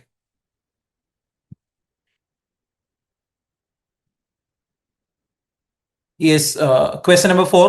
What is the relevant cost of the machine required for the order for the residential homes? Residential homes ന്റെ ഓർഡറിന് മെഷീൻ യൂസ് ചെയ്യുന്നതിന്റെ റെലവെന്റ് കോസ്റ്റ് എത്രയാണ്? അപ്പം ക്വസ്റ്റ്യനിൽ പറയുന്നത് നമുക്ക് റെസിഡൻഷ്യൽ ഹോം ഓർഡർ വന്നു, അതിനൊരു മെഷീൻ വേണം. അപ്പം നമ്മുടെ കയ്യിൽ മെഷീൻ ഉണ്ട്, അത് പർച്ചേസ് ചെയ്തിരിക്കുന്നത് 80,000 ആണ്. അപ്പം തന്നിരിക്കുന്ന നമ്പേഴ്സ് നോക്കുക, ഇതിൽ ഏതൊക്കെയാണ് റെലവെന്റ് ആയിട്ട് എടുക്കുക. 80,000 എന്തായാലും ഇറലവെന്റ് ആയിരിക്കും. ഓക്കെ, ഞാൻ പറഞ്ഞത് ശ്രദ്ധിച്ച് ചെയ്യണം, ഞാൻ ടൈപ്പ് ചെയ്യുന്നില്ല, ശ്രദ്ധിച്ച് ചെയ്യുക. 80,000 എന്തായാലും ഇറലവെന്റ് ആയിരിക്കും. എന്തുകൊണ്ടാണ്? അത് നമ്മുടെ മെഷീന്റെ ഹിസ്റ്റോറിക്കൽ കോസ്റ്റ് ആണ്, പർച്ചേസ് കോസ്റ്റ് ആണ്. സോ അതെന്തായാലും സങ് കോസ്റ്റ് ആണ്, അത് ഡിസിഷനിൽ റിലവെന്റ് അല്ല. അപ്പൊ നമ്മൾ ഈ ഒരു കോൺട്രാക്റ്റിൽ ഈ മെഷീൻ യൂസ് ചെയ്യുമ്പോൾ നമുക്കുണ്ടാവുന്ന കോസ്റ്റ് എന്താണ്? അപ്പൊ നമ്മൾ ഈ കോൺട്രാക്റ്റിൽ മെഷീൻ എടുക്കുകയാണെങ്കിൽ ഒന്ന് നമ്മുടെ റീസെയിൽ വാല്യൂ 90,000, അതായത് ഈ മെഷീൻ വിറ്റാൽ 90,000 ഉണ്ടായിരുന്നു. അതല്ലെങ്കിൽ ഈ മെഷീനിൽ നിന്ന് $110 $110 എന്ത് കിട്ടുന്നുണ്ട്, നമുക്ക് നെറ്റ് ഇൻകം കിട്ടുന്നുണ്ടായിരുന്നു. അപ്പൊ എന്ത് സംഭവിക്കും, നമ്മൾ ഈ കോൺട്രാക്റ്റിലേക്ക് അല്ലെങ്കിൽ ഈ പർപ്പസിന് യൂസ് ചെയ്യുകയാണെങ്കിൽ ഈ രണ്ടെണ്ണത്തെ, അതായത് നമ്മുടെ മെഷീന്റെ രണ്ട് യൂസ് അല്ലെങ്കിൽ രണ്ട് വാല്യൂസ് എന്ന് പറയുന്നത് എയ്തർ 90,000 ഗെയിൻ ചെയ്യാം അല്ലെങ്കിൽ 110,000 ഗെയിൻ ചെയ്യാം. ഇതിൽ ഏതായിരിക്കും നമ്മൾ സെലക്ട് ചെയ്യുക? നമ്മൾ ഓപ്പർച്യൂണിറ്റി കോസ്റ്റ് പഠിക്കുമ്പം നെക്സ്റ്റ് ബെസ്റ്റ് ഓൾട്ടർനേറ്റീവ് എന്ന് പറഞ്ഞ് പഠിക്കുന്നുണ്ട്. ആ രീതി ചിന്തിച്ചാൽ മെഷീന്റെ കേസിൽ മെഷീൻ ഒന്നുകിൽ 90,000 വിറ്റ് ക്യാഷ് മേടിക്കാം, അല്ലെങ്കിൽ വേറൊരു പ്രൊഡക്റ്റിന് പകരം യൂസ് ചെയ്യാം. ഇതിൽ ഏതായിരിക്കും കമ്പനി പ്രിഫർ ചെയ്യുന്നുണ്ടാവുക? വേറൊരു പ്രൊഡക്റ്റിന് പകരം യൂസ് ചെയ്യുന്നതായിരിക്കും, അല്ലെങ്കിൽ വേറൊരു പ്രൊഡക്റ്റിന്റെ പ്രൊഡക്ഷന് യൂസ് ചെയ്യുന്നതായിരിക്കും എടുക്കുന്നത്. അപ്പം 110,000 ആയിരിക്കും അതിൽ എടുക്കുക. ഓക്കെ ആണോ? 90ഉം 110ഉം കമ്പയർ ചെയ്യുമ്പോൾ 110 ആണ് ഹയർ എമൗണ്ട് ആണ് നമ്മൾ എടുക്കുക. എന്തുകൊണ്ടാണ്? അത് കൈൻഡ് ഓഫ് ഓപ്പർച്യൂണിറ്റി കോസ്റ്റ് ആണ്. നമ്മുടെ മെഷീൻ നമുക്ക് രണ്ട് സിറ്റുവേഷൻ പറയും, രണ്ടിനും കൂടെ ചെയ്യാൻ പറ്റില്ല. അപ്പൊ ഏതെങ്കിലും ഒന്നെന്ന് പറയും, ഒന്നെങ്കിൽ നമുക്ക് വിറ്റിട്ട് 90,000 മേടിക്കാം, അല്ലെങ്കിൽ വേറൊരു പ്രൊഡക്റ്റിന് പകരം യൂസ് ചെയ്ത് 110 മേടിക്കാം. അങ്ങനെ വരുമ്പം 110 ആണ് അതിന്റെ ഹയർ വാല്യൂ എന്ന് പറയുന്നത്. ഇനി ഇതിന്റെ റീപ്ലേസ്മെന്റ് കോസ്റ്റ്, ഈ മെഷീന്റെ റീപ്ലേസ്മെന്റ് കോസ്റ്റ് എത്രയാണ്? 120 ആണ്. അപ്പം ഒന്ന് ആലോചിച്ച് നോക്കാം, നമ്മൾ വേറൊരു പ്രൊഡക്റ്റ് പ്രൊഡ്യൂസ് ചെയ്യാൻ യൂസ് ചെയ്യുകയാണെങ്കിൽ 110, അവിടെ നിന്ന് അത് ഇങ്ങോട്ട് എടുത്താൽ 110,000 ഓപ്പർച്യൂണിറ്റി കോസ്റ്റ് വരും. അല്ലെങ്കിൽ നമ്മൾ എന്ത് ചെയ്യണം, പുതിയ മെഷീൻ വാങ്ങണം, അതിന് 120 വരും. അപ്പം അതിൽ നമ്മൾ നോക്കുമ്പോൾ കോസ്റ്റ് മിനിമൈസിങ് ഓപ്ഷൻ എന്ന് പറയുന്നത് 110,000 തന്നെയല്ലേ. അപ്പം മെഷീന്റെ റെലവെന്റ് കോസ്റ്റ് ആയിട്ട് ഈ സിനാരിയോയിൽ നമുക്ക് എടുക്കാൻ പറ്റുന്നത് 110,000 ആയിരിക്കും. ഒന്നും കൂടെ പറയുന്നു, ശ്രദ്ധിച്ച് കേൾക്കുക. തന്നിരിക്കുന്ന നമ്പേഴ്സിൽ ആദ്യം 80,000 നമുക്ക് ഇഗ്നോർ ചെയ്യാം, ബിക്കോസ് അത് സങ് കോസ്റ്റ് ആണ്, നോക്കണ്ട. പിന്നെയുള്ളത് ഈ മെഷീൻ കൊണ്ട് നമുക്ക് ജനറേറ്റ് ചെയ്യാൻ പറ്റുന്ന ക്യാഷ് എന്ന് പറയുന്നത് ഒന്നുകിൽ റീസെയിൽ വാല്യൂ 90,000 അല്ലെങ്കിൽ 110,000. അതിൽ ഹയർ എമൗണ്ട് ആയിരിക്കും, ബെസ്റ്റ് യൂസ് ആയിരിക്കും നമ്മൾ എടുക്കുക, 110,000 ആയിരിക്കും എടുക്കുക. അപ്പം ഒന്നുകിൽ നമുക്ക് എന്ത് ചെയ്യാം, ആ 110,000 സാക്രിഫൈസ് ചെയ്ത് ഈ മെഷീൻ ഇവിടെ യൂസ് ചെയ്യാം. ഇനി അതല്ലെങ്കിൽ വേണമെങ്കിൽ മെഷീൻ പുറത്തുനിന്ന് വാങ്ങാനും പറ്റും. പക്ഷേ മെഷീൻ പുറത്തുനിന്ന് വാങ്ങുമ്പോൾ റീപ്ലേസ്മെന്റ് കോസ്റ്റ് എന്ന് പറയുന്നത് 120,000 ആണ്. അതിനേക്കാൾ ബെറ്റർ ലോവർ കോസ്റ്റ് ഓപ്ഷൻ എന്ന് പറയുന്നത് 110,000 ആണ്. സോ ഇതായിരിക്കും നമ്മൾ സെലക്ട് ചെയ്യുക. മെഷീന്റെ റെലവെന്റ് കോസ്റ്റ് എന്ന് പറയുന്നത് 110,000 ആയിരിക്കും. ദെൻ ഇതിലെ last question number 5.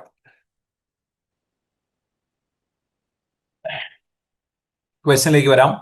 Identify by clicking on the relevant boxes in the table below whether each statement about the minimum pricing approach suggested by the finance director for the order from the company is true or false. അപ്പോൾ നമുക്ക് വേറൊരു കമ്പനിയുടെ ഒരു order ഉണ്ടായിരുന്നു. അവിടെ നമ്മൾ minimum price coat ചെയ്യാം എന്നൊക്കെ പറഞ്ഞിട്ടുണ്ടായിരുന്നു. അപ്പോൾ അതിനെ റിലേറ്റ് ചെയ്യുന്ന കുറച്ച് സ്റ്റേറ്റ്മെന്റ്സ് ആണ്. First one, the cost which the minimum price should cover are incremental cost and opportunity cost only. നമ്മൾ മിനിമം പ്രൈസ് എന്ന് പറയുമ്പോൾ ഇൻക്രിമെന്റൽ കോസ്റ്റും ഓപ്പർച്യൂണിറ്റി കോസ്റ്റുകളും മാത്രം കൺസിഡർ ചെയ്താൽ മതി. കറച്ചല്ലേ, നമ്മൾ ഒരു കോൺട്രാക്ടിന്റെ റെലവെന്റ് കോസ്റ്റ് എടുക്കുമ്പോൾ എപ്പോഴും ആ കോൺട്രാക്ട് ഫുൾഫിൽ ചെയ്യുമ്പോൾ നമുക്കുണ്ടാകുന്ന additional cost, that is incremental cost plus opportunity cost മാത്രമേ നമ്മൾ ശരിക്കും കൺസിഡർ ചെയ്യാറുള്ളൂ. നമ്മൾ റെലവെന്റ് കോസ്റ്റ് വെച്ച് എന്തൊക്കെ കാൽക്കുലേറ്റ് ചെയ്താലും ലാസ്റ്റ് വരുമ്പം ഒന്ന് ആ കോൺട്രാക്ട് ഫുൾഫിൽ ചെയ്യുന്നതുകൊണ്ട് നമുക്ക് എക്സ്ട്രാ വരുന്ന അഡീഷണൽ ആയിട്ട് വരുന്ന ഇൻക്രിമെന്റൽ കോസ്റ്റ്, പിന്നെ നമ്മൾ എന്തെങ്കിലും സാക്രിഫൈസ് എടുക്കുന്നുണ്ടെങ്കിൽ വരുന്ന ഓപ്പർച്യൂണിറ്റി കോസ്റ്റ്. ഇത് രണ്ടുമാണ് നോർമലി മിനിമം പ്രൈസിൽ നമ്മൾ എന്ത് ചെയ്യുക, ഇൻക്ലൂഡ് ചെയ്യുക. അതല്ലാതെ ജനറൽ കോസ്റ്റുകളോ കാര്യങ്ങളോ ഒന്നും നമ്മൾ കൺസിഡർ ചെയ്യാറില്ല. സോ ഫസ്റ്റ് സ്റ്റേറ്റ്മെന്റ് ട്രൂ ആണ്. മിനിമം കോസ്റ്റ്, മിനിമം പ്രൈസ് എന്ന് പറയുമ്പോൾ ഇൻക്രിമെന്റൽ കോസ്റ്റും ഓപ്പർച്യൂണിറ്റി കോസ്റ്റുകളാണ് നോർമലി ഇൻക്ലൂഡ് ചെയ്യുക. കറക്റ്റ് ആണ്. അപ്പൊ first statement true. Second one, it can lead to the products perceived value in the market being eroded. ഇതിന്റെ meaning ചിലപ്പം കുറെ പേർക്ക് മനസ്സിലായിട്ടുണ്ടാവില്ല. എന്താണ് മീനിങ്? അതായത് നമ്മൾ മിനിമം പ്രൈസ് തന്നെ, ആ റെലവെന്റ് കോസ്റ്റിംഗ് വെച്ചിട്ടുള്ള മിനിമം പ്രൈസ് കോട്ട് ചെയ്താൽ it can lead to products value in the market being eroded. അതായത് നമ്മുടെ പ്രൊഡക്റ്റിന്റെ മാർക്കറ്റിലെ ഒരു വാല്യൂ കുറഞ്ഞു പോകും, അല്ലെങ്കിൽ അത് പോവും എന്നുള്ളതാണ് സെക്കൻഡ് സ്റ്റേറ്റ്മെന്റിൽ പറയുന്നത്. അതായത് നമ്മുടെ പ്രൊഡക്റ്റ് അല്ലെങ്കിൽ ഒരു സർവീസ്, ഒരു കോൺട്രാക്ട് നമ്മൾ ഫുൾഫിൽ ചെയ്ത് കൊടുക്കുന്നു. അതിന് നമ്മൾ വലിയ പ്രൈസ് ചാർജ് ചെയ്യുന്നില്ല, വളരെ ചീപ്പായിട്ട്, അല്ലെങ്കിൽ ആ റെലവെന്റ് കോസ്റ്റ് മാത്രം എടുക്കുന്നുള്ളൂ. അപ്പോൾ പ്രൈസ് ഭയങ്കര കുറവായിരിക്കും. ആ മിനിമം പ്രൈസ് മിനിമം പ്രൈസ് ആണ് നമ്മൾ ചാർജ് ചെയ്യുന്നതെങ്കിൽ ആ പ്രൊഡക്റ്റിന്റെ വാല്യൂ അത് കുറവായിരിക്കും, അല്ലെങ്കിൽ മാർക്കറ്റിൽ അതൊരു ചീപ്പർ പ്രൊഡക്റ്റ് ആയിട്ടായിരിക്കും കാണുക. കറക്റ്റ് അല്ലേ? ഇപ്പൊ നമുക്കറിയാം അതിന്റെ ഒരു ഒരു ഒരു ചെറിയ എക്സാമ്പിൾ പറയുകയാണെങ്കിൽ ഇപ്പൊ ടാറ്റയുടെ നാനോ കാർ ഏറ്റവും ചീപ്പായിട്ടുള്ള കാറാണെന്ന് പറഞ്ഞ് മാർക്കറ്റ് ചെയ്തുകൊണ്ട് തന്നെ എന്ത് സംഭവിച്ചു? ആൾക്കാർ അതിന് ക്വാളിറ്റി ഉണ്ടാവില്ല എന്ന് അസ്യൂം ചെയ്തു. അപ്പൊ പലപ്പോഴും നമ്മളൊരു ഒരു പ്രൊഡക്റ്റിനോ സർവീസിനോ ഒരു കോൺട്രാക്റ്റിനോ ഭയങ്കര ചീപ്പറായിട്ട് അല്ലെങ്കിൽ ഭയങ്കര ലോവർ പ്രൈസ് കോട്ട് ചെയ്താൽ അതിന്റെ വാല്യൂ കുറവാണെന്ന് ചിലപ്പം മാർക്കറ്റ് അസ്യൂം ചെയ്യാൻ ചാൻസ് ഉണ്ട്. അപ്പം ആ ഒരു പോയിന്റും ട്രൂ ആണ്. എന്നോട് പറയുന്നു, നമ്മളൊരു പ്രൊഡക്റ്റിന് മിനിമം പ്രൈസ് കോട്ട് ചെയ്താൽ അതിന്റെ മാർക്കറ്റ് വാല്യൂ, അല്ലെങ്കിൽ അതിന് കസ്റ്റമേഴ്സ്, അത് പെർസീവ്ഡ് വാല്യൂ എന്ന് പറഞ്ഞ മീനിങ് അതാണ്. കസ്റ്റമേഴ്സ് കാണുന്ന വാല്യൂ എന്തായിരിക്കും? മൊത്തത്തിൽ കുറഞ്ഞു പോകാൻ ചാൻസ് ഉണ്ട്. സെക്കൻഡ് സ്റ്റേറ്റ്മെന്റും ട്രൂ ആണ്. Third statement, the price can be easily raised on subsequent orders without affecting customer retention. അതായത് നമ്മളൊരു സർവീസിന് അല്ലെങ്കിൽ ഒരു കോൺട്രാക്ടിന് മിനിമം പ്രൈസ് ചാർജ് ചെയ്തു, പിന്നീട് വരുന്ന ഓർഡേഴ്സിന് കസ്റ്റമർ റിട്ടൻഷൻ എഫക്ട് ചെയ്യാതെ നമുക്ക് സിമ്പിൾ ആയിട്ട് ഈസി ആയിട്ട് പ്രൈസ് കൂട്ടാം എന്നാണ് പറയുന്നത്. അപ്പൊ ഒന്ന് ആലോചിച്ച് നോക്കി, നിങ്ങൾക്ക് മനസ്സിലാവും. നമുക്കൊരു ക്ലയന്റ് ഉണ്ട്, അവർക്ക് നമ്മൾ ആദ്യം ലോവസ്റ്റ് പ്രൈസ് കോട്ട് ചെയ്തു, പിന്നെ ഭയങ്കര സിമ്പിൾ ആയിട്ട് നമുക്ക് ഇങ്ങനെ പ്രൈസ് കൂട്ടി കൂട്ടി പോകാൻ പറ്റുമോ? ഇല്ല. ഈസിലി ഒരിക്കലും ചെയ്യാൻ പറ്റില്ല എന്നല്ല, പക്ഷെ ഈസിലി എന്ത് ചെയ്യാൻ പറ്റില്ല, നമുക്ക് പ്രൈസ് അങ്ങനെ ഇൻക്രീസ് ചെയ്യാൻ പറ്റില്ല. അത് കസ്റ്റമർ റിട്ടൻഷനെ എഫക്ട് ചെയ്യാൻ ചാൻസ് ഉണ്ട്. ഇപ്പം ജിയോ ഇനീഷ്യലി വന്ന സമയത്ത് ഫ്രീ ആയിട്ട് കൊടുത്തു, അപ്പൊ കുറെ കസ്റ്റമേഴ്സ് ഉണ്ടായിരുന്നു. അവർ പ്രൈസ് കൂട്ടുന്നതിനനുസരിച്ച് എന്ത് ചെയ്യാം, കസ്റ്റമർ ബേസ് കുറയാം സാധ്യതയുണ്ട്. ഭയങ്കര സിമ്പിൾ ആയിട്ട് എന്ത് ചെയ്യാൻ പറ്റില്ല, പ്രൈസ് കൂട്ടാൻ പറ്റില്ല. അപ്പൊ പ്രൈസ് ഈസിലി റേസ് ചെയ്യാം എന്നാണ് പറയുന്നത്. അതുകൊണ്ട് തേർഡ് സ്റ്റേറ്റ്മെന്റ് ഫോൾസ്. ക്ലിയർ അല്ലേ?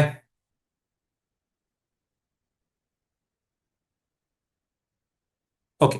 അപ്പൊ നമ്മള് ഇപ്പൊ ഡിസ്കസ് ചെയ്തത് മാർച്ച് ജൂൺ 25 എക്സാമിനേഴ്സ് റിപ്പോർട്ട്സ് ആണ്. ഇനി നമുക്ക് ഇന്നലെ നമ്മൾ ഡിസ്കസ് ചെയ്ത ക്വസ്റ്റ്യൻ പേപ്പറിൽ ഒരു ക്വസ്റ്റ്യൻ കൂടെ പെൻഡിങ് ഉണ്ടായിരുന്നു. December 25 ഒരു സെക്ഷൻ സി ക്വസ്റ്റ്യൻ കൂടെ പെൻഡിങ് ഉണ്ട്. അതാണ് നമ്മൾ ഡിസ്കസ് ചെയ്യുന്നത്.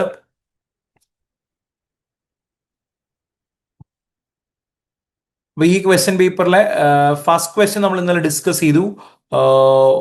ഏതായിരുന്നു? കെയ്ലിൻ കമ്പനി എന്ന് പറയുന്ന ക്വസ്റ്റ്യൻ നമ്മൾ ഇന്നലെ ഡിസ്കസ് ചെയ്തു. ഇനി നമുക്ക് അതിലെ ക്ലെൻ കമ്പനി എന്ന് പറയുന്ന ക്വസ്റ്റ്യൻ ആണ് ചെയ്യാനുള്ളത്. അപ്പൊ ജസ്റ്റ് ഒന്ന് ക്വസ്റ്റ്യൻ വായിച്ചു നോക്കണേ പെട്ടെന്ന്.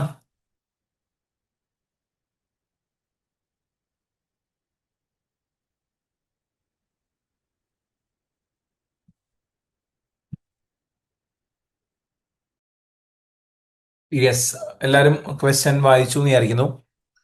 അപ്പം ഇത് പെർഫോമൻസ് മെഷർമെന്റിന്റെ ക്വസ്റ്റ്യൻ ആണ്. ബാലൻസ്ഡ് സ്കോർ കാർഡ് ആണ്. ബാലൻസ്ഡ് സ്കോർ കാർഡ് നമ്മൾ പാസ് പേപ്പേഴ്സ് നോക്കുന്ന സമയത്ത് കൂടുതലും ഫുൾ തിയറി ക്വസ്റ്റ്യൻ ആയിട്ടാണ് കണ്ടേക്കുന്നത്. അധികം ക്വസ്റ്റ്യൻസ്, കാൽക്കുലേഷനുള്ള അധികം ക്വസ്റ്റ്യൻസ് ഇല്ല. പക്ഷെ ഇത് കാൽക്കുലേഷനും കൂടി ഇൻവോൾവ് ചെയ്തിട്ടുള്ള ബാലൻസ്ഡ് സ്കോർ കാർഡ് ആണ്. പക്ഷെ ഒരു പ്രോപ്പർ ക്ലാരിറ്റി ഉള്ള ഒരാൾക്ക് എന്ത് ചെയ്യാൻ പറ്റും, ഇത് ആൻസർ ചെയ്യാൻ പറ്റും. അതായത് ശരിക്കും ഇതൊരു സിമ്പിൾ ക്വസ്റ്റ്യൻ ആണ്. ഇപ്പോൾ ചിലപ്പോൾ പാസ് പേപ്പേഴ്സിൽ സെയിം മോഡൽ ക്വസ്റ്റ്യൻസ് അധികം ഉണ്ടാവണമെന്നില്ല. പക്ഷേ പ്രോപ്പർ ആയിട്ട് റേഷ്യോ അനാലിസിസും അതുപോലെ തന്നെ ബാലൻസ്ഡ് സ്കോർ കാർഡും അറിയാവുന്ന ഒരാൾക്ക്, അതിന്റെ കറക്റ്റ് ക്ലാരിറ്റി ഉള്ള ഒരാൾക്ക് എന്ത് ചെയ്യാൻ പറ്റും, നല്ല രീതിയിൽ ആൻസർ ചെയ്യാൻ പറ്റുന്ന ക്വസ്റ്റ്യൻ ആണ്. എന്തൊക്കെയാ പറഞ്ഞേക്കുന്നത്? ഒന്ന്, ഫസ്റ്റ് റിക്വയർമെന്റ് പറയുന്നത് ഇങ്ങനെയാണ്: using the template provided calculate performance measures for the year and the prior year figures. അപ്പം 2 വർഷത്തെ ഫിഗേഴ്സ് കാൽക്കുലേറ്റ് ചെയ്യണം. അവരൊരു ഫോർമാറ്റ് ഓൾറെഡി തന്നു. അപ്പം ബാലൻസ്ഡ് സ്കോർ കാർഡിൽ പലപ്പോഴും വരുന്നൊരു ചലഞ്ച് എന്ന് വെച്ചാൽ, ബാലൻസ്ഡ് സ്കോർ കാർഡിൽ ഓരോ പെർസ്പെക്റ്റീവിലും എന്തൊക്കെ ഗോൾസും മെഷേഴ്സും എടുക്കണം എന്നൊരു ചലഞ്ച് പലപ്പോഴും വരാറുണ്ട്. പക്ഷെ ഇവിടെ അതൊന്നുമില്ല. അവര് മെഷേഴ്സ് പറഞ്ഞിട്ടുണ്ട്. ആ മെഷേഴ്സ് ചിലതൊക്കെ അവർ തന്നെ കാൽക്കുലേറ്റ് ചെയ്ത് തന്നു, കുറച്ച് മെഷേഴ്സ് നമ്മൾ കാൽക്കുലേറ്റ് ചെയ്യണം. സിമ്പിൾ ക്വസ്റ്റൻ ആണ്. First requirement actually simple question ആണ്. സെക്കൻഡ് റിക്വയർമെന്റിലേക്ക് വരുമ്പോൾ, using the performance measures given in the balanced scorecard and your calculations from part A, analyze company's performance for the year ended 30 June 2005. അപ്പൊ നമുക്ക് part എയിൽ കുറച്ച് values calculate ചെയ്ത് part ബിയിലേക്ക് വരുമ്പോൾ part എയിൽ calculate ചെയ്ത വാല്യൂസും അതുപോലെ വേണമെങ്കിൽ അഡീഷണൽ വാല്യൂസും എടുത്തിട്ട് കമ്പനിയുടെ പെർഫോമൻസ് അസസ് ചെയ്യാം. And a maximum of 3 marks will be given for additional calculations performed, 1 mark per calculation. അപ്പം അഡീഷണൽ ആയിട്ട് ഒരു 3 കാൽക്കുലേഷൻസ് എന്നുള്ള രീതിയിലാണ് വരിക. അതും കൂടെ ചേർത്ത് 15 മാർക്സ്. ഫസ്റ്റ് റിക്വയർമെന്റിൽ അവർ പറയുന്ന ഫോർമാറ്റ് ആ ഒരു പെർഫോമ കംപ്ലീറ്റ് ചെയ്യുക. സെക്കൻഡ് റിക്വയർമെന്റിലോട്ട് വരുമ്പോൾ കുറച്ചും കൂടെ പെർഫോമൻസ് അസസ് ചെയ്യുക എന്നുള്ളതാണ്. ക്വസ്റ്റ്യൻ വായിക്കുന്നു. ഇപ്പം ക്വസ്റ്റ്യന്റെ സ്റ്റാർട്ടിങ്ങിൽ പറയുന്നത് നമ്മൾ വാഷിംഗ് മെഷീൻസ് മാനുഫാക്ചർ ചെയ്യുന്ന കമ്പനിയാണ്. നമുക്ക് ഡിഫറെന്റ് മാനുഫാക്ചറിങ് പ്ലാന്റ്സ് ഉണ്ട്. ദെൻ കമ്പനിയുടെ ഗോൾ എന്ന് പറയുന്നത് leading global industrial washing machine manufacture ആവുക എന്നുള്ളതാണ്, ലീഡിങ് കമ്പനി ആവുക എന്നുള്ളതാണ്. കസ്റ്റമേഴ്സിന് വാല്യൂ ക്രിയേറ്റ് ചെയ്യുക, ഷെയർ ഹോൾഡേഴ്സിന് വാല്യൂ ക്രിയേറ്റ് ചെയ്യുക, ക്വാളിറ്റി ഇന്നോവേഷൻ അതുപോലെ പ്ലാനറ്റ് എൻവിയോൺമെന്റൽ ആസ്പെക്റ്റിലും ബെറ്റർ ആവുക എന്നുള്ളതൊക്കെയാണ് അവരുടെ ഗോൾ എന്ന് പറയുന്നത്, കമ്പനിയുടെ ഗോൾ എന്ന് പറയുന്നത്. റീസെന്റ് ഇയറിൽ ഗ്ലോബൽ എക്കോണമിയിൽ ഒരു ഡൗൺ ടേൺ ഉണ്ടായിരുന്നു, അല്ലെങ്കിൽ റിസഷൻ ഉണ്ടായിരുന്നു. അതുകൊണ്ട് തന്നെ എല്ലാ മെഷീൻസിന്റെയും സെയിൽ കുറച്ചൊന്ന് കുറഞ്ഞിട്ടുണ്ട്. പക്ഷെ നമ്മുടെ സിഇഒന്റെ ഒരു പെർസ്പെക്റ്റീവ് എന്ന് പറയുന്നത്, കോൺഫിഡൻസ് എന്ന് പറയുന്നത്, നമുക്ക് അത്രയും റെപ്യൂട്ടേഷൻ ഉള്ളതുകൊണ്ട് എക്കോണമി റിക്കവർ ആവുന്നതിനനുസരിച്ച് നമ്മൾ കുറച്ചുകൂടെ ബെറ്റർ ആയി വരും, നമ്മുടെ സെയിൽസും കാര്യങ്ങളൊക്കെ ബെറ്റർ ആവുന്നതാണ് സിഇഒയുടെ ഒരു പോയിന്റ് എന്ന് പറയുന്നത്. ദെൻ കമ്പനിയുടെ മെയിൻ ആയിട്ടുള്ള ഒരു പോയിന്റ് എന്ന ഒരു പെർസ്പെക്റ്റീവ് എന്ന് പറയുന്നത് നമ്മൾ ഓട്ടോമേറ്റ് ചെയ്യുക, കുറച്ചുകൂടെ മെഷീൻസ് ഒക്കെ ബെറ്റർ ആക്കുക എന്നുള്ളതാണ്. അതുപോലെ എനർജി എഫിഷ്യന്റ് ആയിട്ടുള്ള മെഷീൻസ്, എസ്പെഷ്യലി ഒരു മെഷീന്റെ പേര് എടുത്ത് പറയുന്നുണ്ട്, എക്കോ 10 എന്ന് പറയുന്ന ഒരു മെഷീൻ. അതിൽ നമ്മൾ മാർക്കറ്റ് ലീഡർ ആണ്. അങ്ങനത്തെ എനർജി എഫിഷ്യന്റ് മെഷീൻസ് കൂടുതൽ പ്രൊഡ്യൂസ് ചെയ്യുക. ദെൻ നമ്മുടെ കമ്പനിയിൽ ബാലൻസ്ഡ് സ്കോർ കാർഡ് യൂസ് ചെയ്യുന്നുണ്ട്. അപ്പം ഓൾറെഡി അതിൽ യൂസ് ചെയ്യുന്ന ഒബ്ജക്റ്റീവ്സും മെഷേഴ്സും തന്നിട്ടുണ്ട്. ഫിനാൻഷ്യൽ എന്ന് പറയുന്ന ഗോൾ, ഫിനാൻഷ്യൽ എന്ന് പറയുന്ന പെർസ്പെക്റ്റീവിൽ സസ്റ്റെയിൻ ഗ്രോത്ത്, അതാണ് ഒരു ഒബ്ജക്റ്റീവ്. മെഷർ എന്ന് പറയുന്ന റവന്യൂ ഗ്രോത്ത് പെർസെൻറ്റേജ് ആണ്. പിന്നെ മെയിൻറ്റെയിൻ പ്രോഫിറ്റബിലിറ്റി, ഓപ്പറേറ്റിംഗ് പ്രോഫിറ്റ് ആണ് അതിന്റെ മെഷർ ആയിട്ട് എടുക്കുന്നത്. കസ്റ്റമർ സൈഡിൽ സ്ട്രെങ്തൻ മാർക്കറ്റ് പൊസിഷൻ, അതിന്റെ മെഷർ എന്ന് പറയുന്നത് മാർക്കറ്റ് ഷെയർ പെർസെൻറ്റേജ് ആണ്. പിന്നെ delight customers, percentage of customers who recommend the company. അപ്പം ആ തന്നിരിക്കുന്ന മെഷേഴ്സ് എല്ലാം ക്ലിയർ ആയിട്ട് മനസ്സിലാവണം. അപ്പൊ ഡിലൈറ്റ് കസ്റ്റമേഴ്സിൽ നമ്മൾ എടുത്തിരിക്കുന്നത് നമ്മളെ എത്ര കസ്റ്റമേഴ്സ്, എത്ര പെർസെൻറ്റേജ് കസ്റ്റമേഴ്സ് ആണ് നമ്മളെ മറ്റൊരാൾക്ക് റെക്കമെൻഡ് ചെയ്യുക. പിന്നെ ഇന്റേണൽ ബിസിനസ്സിൽ റെഡ്യൂസ് മെഷീൻ ഡൗൺ ടൈം, അതിന്റെ measure machine down time. Reduce defect rates, percentage of manufactured machines with defect. Increase productivity, average output or machines per employee. അതായത് ആ മെഷറിന്റെ മീനിങ് ഇതാണ്, ഒരു എംപ്ലോയി ആവറേജ് എത്ര മെഷീൻസ് പ്രൊഡ്യൂസ് ചെയ്യുന്നതാണ് ആ measure. Promote innovation, eco 10 machines as a percentage of machines produced. അപ്പോൾ total മെഷീൻസിൽ എത്ര പെർസെൻറ്റേജ് ആണ് എക്കോ 10 ഉള്ളത്, അതിന്റെ പെർസെൻറ്റേജ് ആണ് നമ്മൾ അവിടെ എടുക്കുന്നത്. സോ ഇത്രയൊക്കെയാണ് അവർ എടുക്കുന്ന ഗോൾസും മെഷേഴ്സും. അപ്പൊ നമ്മളായിട്ട് ഗോൾ മെഷറൊന്നും ഐഡന്റിഫൈ ചെയ്യേണ്ട, അതെല്ലാം ഡയറക്ട്ലി തന്നു. പിന്നെ കമ്പനിയുടെ പെർഫോമൻസിന്റെ ഡീറ്റെയിൽസ് ആയിരുന്നു, 2 വർഷത്തെ ഡീറ്റെയിൽസ് ഉണ്ട്. ഇപ്പോൾ ഫിനാൻഷ്യൽ ഇൻഫർമേഷനും നോൺ ഫിനാൻഷ്യൽ ഇൻഫർമേഷനും തന്നിട്ടുണ്ട്. 2 വർഷത്തെയും കമ്പയർ ചെയ്ത് ചേഞ്ചസും ഓൾറെഡി അവിടെ തന്നെ തന്നിട്ടുണ്ട്. നമ്മളായിട്ട് വേറെ എന്ത് ചെയ്യണ്ട, ഇപ്പം അതിന്റെ ഡയറക്റ്റ് ചേഞ്ചസ് നമ്മൾ കണ്ടുപിടിക്കേണ്ട, ഓൾറെഡി അതിൽ തന്നെ ചേഞ്ചസ് തന്നിട്ടുണ്ട്. പിന്നെ ചിലതിലൊക്കെ നോട്ട് പറഞ്ഞിട്ടുണ്ട്. ഇപ്പൊ റവന്യൂ എടുക്കുകയാണെങ്കിൽ റവന്യൂ, ഗ്ലോബൽ റവന്യൂവിലെ ചേഞ്ച് എത്രയാണെന്ന് ക്വസ്റ്റനിൽ പറഞ്ഞു തന്നിട്ടുണ്ട്. അപ്പം നമ്മുടെ റവന്യൂ ഉണ്ട്, ഗ്ലോബൽ റവന്യൂ, ഗ്ലോബൽ ആ ഒരു മാർക്കറ്റിലെ ആ ഇൻഡസ്ട്രിയിലെ റവന്യൂവിലെ ചേഞ്ച് എത്രയാണെന്ന് പറഞ്ഞു തന്നിട്ടുണ്ട്. പിന്നെ ഓപ്പറേറ്റിംഗ് കോസ്റ്റ് എക്സ്ക്ലൂഡിംഗ് ഡിപ്രീസിയേഷൻ ആണ് തന്നിരിക്കുന്നത്, ഡിപ്രീസിയേഷൻ സെപ്പറേറ്റ്ലി തന്നു. നോൺ ഫിനാൻഷ്യലിലോട്ട് വരുമ്പം നമ്പർ ഓഫ് എംപ്ലോയീസ് ഉണ്ട്, മെഷീൻസ് മാനുഫാക്ചർ ചെയ്തതിന്റെ നമ്പർ ഉണ്ട്, അതിൽ ട്രഡീഷണൽ മെഷീൻസ് എത്രയാണ്, എക്കോ 10 മെഷീൻസ് എത്രയാണ്, ഡൗൺ ടൈമിന്റെ അവേഴ്സ് ഉണ്ട്, മെഷീൻസ് വിത്ത് ഡിഫക്ട്സ് ഉണ്ട്, percentage of customers who recommend kiln company, അതൊക്കെ തന്നിട്ടുണ്ട്. പിന്നെ ഡൗൺ ടൈമിന്റെ കാര്യത്തിൽ അഡീഷണൽ ഒരു പോയിന്റ് ഉള്ളത്, ഡൗൺ ടൈം എന്ന് പറയുന്നത് നമ്മൾ എത്ര സമയം മെഷീൻ സ്റ്റോപ്പ് ചെയ്ത് അല്ലെങ്കിൽ പ്രൊഡക്ഷൻ നടക്കാതിരിക്കുന്ന ടൈമാണ് ഡൗൺ ടൈം എന്ന് പറയുന്നത്. പിന്നെ മെഷീൻ വിത്ത് ഡിഫക്ട്സ്, അത് പോയിന്റ് 3 പറയുന്നത് ഇങ്ങനെയാണ്. ഇൻഡസ്ട്രി ആവറേജ് ഫിഗേഴ്സ് അവിടെ തന്നിട്ടുണ്ട്. ഇൻഡസ്ട്രി ആവറേജ് ഫിഗർ എന്ന് പറയുന്നത് 1.33 ആണ്. അത് നോർമലി ഇൻഡസ്ട്രിയിൽ അത് നോർമലി കോൺസ്റ്റന്റ് വാല്യൂ ആയിട്ടാണ് നിൽക്കുന്നത്. ഇത്രയും കാര്യങ്ങൾ തന്നു. ഇനി നമുക്ക് ഫസ്റ്റ് റിക്വയർമെന്റിലേക്ക് വരാം.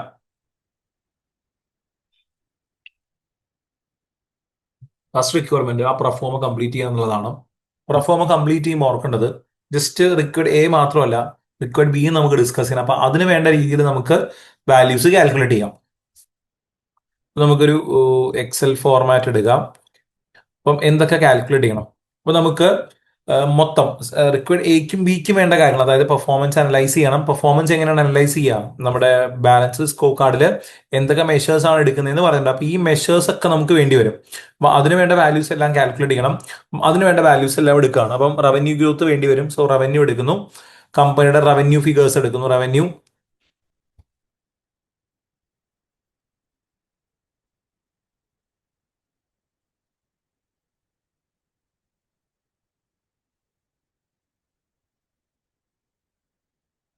ചേഞ്ച് അവർ ഡയറക്റ്റ്ലി തന്നിട്ടുണ്ട് 9.1%. പിന്നെ ഓപ്പറേറ്റിംഗ് കോസ്റ്റ്, അതും ക്വസ്റ്റനിൽ തന്നു. ഓപ്പറേറ്റിംഗ് കോസ്റ്റ്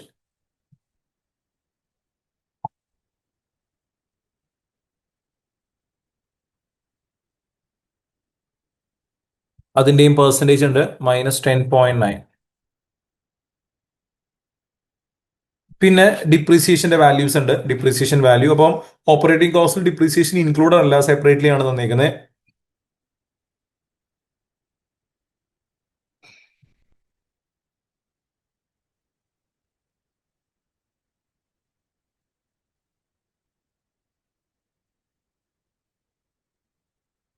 അപ്പം ഈ വാല്യൂസ് വെച്ച് നമുക്ക് ഇവിടുത്തെ ഓപ്പറേറ്റിംഗ് പ്രോഫിറ്റ് കാൽക്കുലേറ്റ് ചെയ്യാൻ പറ്റും. എങ്ങനെയാണ് ഓപ്പറേറ്റിംഗ് പ്രോഫിറ്റ് എടുക്കുക? റവന്യൂ ഉണ്ട്, അതിൽ നിന്ന് എല്ലാ കോസ്റ്റുകളും മൈനസ് ചെയ്യണം. അപ്പം ഓപ്പറേറ്റിംഗ് കോസ്റ്റിൽ ഡിപ്രീസിയേഷൻ ഇൻക്ലൂഡഡ് അല്ല. അപ്പൊ അതുകൊണ്ട് ഡിപ്രീസിയേഷനോട് മൈനസ് ചെയ്താലേ നമുക്ക് ഓപ്പറേറ്റിംഗ് പ്രോഫിറ്റ് ഫൈനലി ഉള്ള പ്രോഫിറ്റ് കിട്ടുന്നുള്ളൂ. അങ്ങനെ 2 വർഷത്തെയും പ്രോഫിറ്റ് കാൽക്കുലേറ്റ് ചെയ്യുന്നു. ടോട്ടൽ റവന്യൂന്ന് ടോട്ടൽ കോസ്റ്റുകൾ ഇൻക്ലൂഡിംഗ് ഡിപ്രീസിയേഷൻ മൈനസ് ചെയ്യുന്നു. അപ്പൊ നമുക്ക് ഓപ്പറേറ്റിംഗ് പ്രോഫിറ്റ് കിട്ടും. അപ്പം അതിലെ ചേഞ്ച് വേണമെങ്കിൽ കാൽക്കുലേറ്റ് ചെയ്യാം. ഓപ്പറേറ്റിംഗ് പ്രോഫിറ്റിൽ വന്ന ചേഞ്ച് എങ്ങനെയാണ്?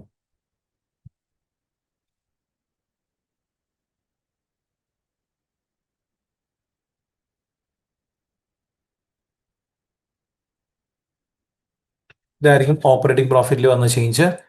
ദെൻ ഗ്ലോബൽ റവന്യൂ തന്നിട്ടുണ്ട്. ഗ്ലോബൽ റവന്യൂ എടുക്കേണ്ടി വരും, കാരണം നമ്മുടെ മാർക്കറ്റ് ഷെയറും കാര്യങ്ങളൊക്കെ ഡിസ്കസ് ചെയ്യണമെങ്കിൽ ഗ്ലോബൽ റവന്യൂ എടുക്കേണ്ടി വരും. ഗ്ലോബൽ റവന്യൂ 2 വർഷത്തിൽ തന്നു.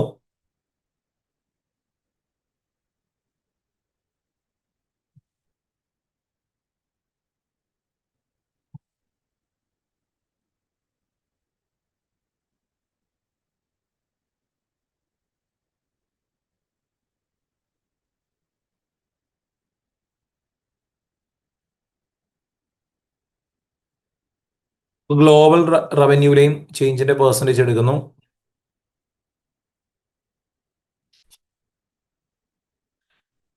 പിന്നെ നമുക്ക് ആവശ്യമുള്ള വാല്യൂസ് ഇപ്പോൾ 1 ബൈ 1 ഇവിടെ കാൽക്കുലേറ്റ് ചെയ്യാം. നമുക്ക് പ്രൊഫോമ കംപ്ലീറ്റ് ചെയ്യാനാണെങ്കിൽ, ആ ഒരു ഫോർമാറ്റ് കംപ്ലീറ്റ് ചെയ്യാനാണെങ്കിൽ ആദ്യം വേണ്ടത് റവന്യൂ ഗ്രോത്ത്. അത് ഓൾറെഡി തന്നിട്ടുണ്ട്, അവർ തന്നെ കാൽക്കുലേറ്റ് ചെയ്ത് തന്നിട്ടുണ്ട്, നമ്മളായിട്ടൊന്നും ചെയ്യേണ്ട. അപ്പം റവന്യൂ ഗ്രോത്ത് വരുന്നത് -9.1%. സെക്കൻഡ് ഇയറിലേക്ക്, സോറി, 2004 ഇല്ല.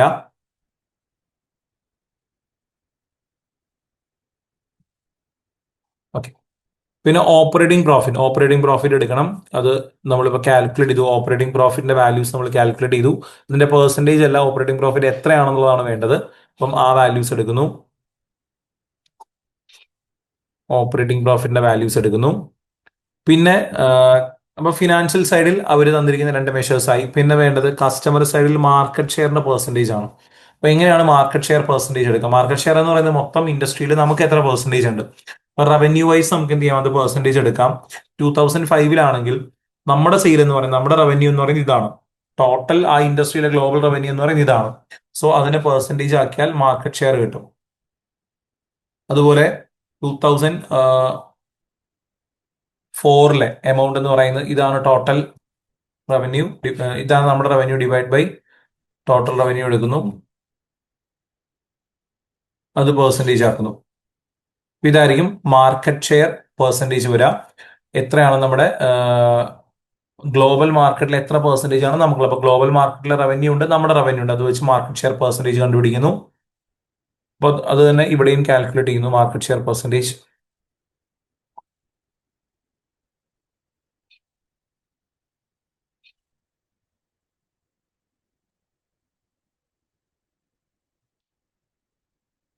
ഓക്കെ.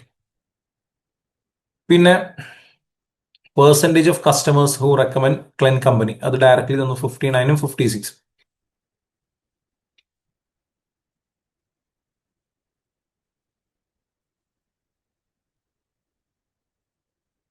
പിന്നെ ഇന്റേണൽ ബിസിനസ്സിൽ ഡൗൺ ടൈം അവേഴ്സ് വേണം. ഡൗൺ ടൈം അവേഴ്സ് അത് ഡയറക്ട്ലി തന്നു 5956.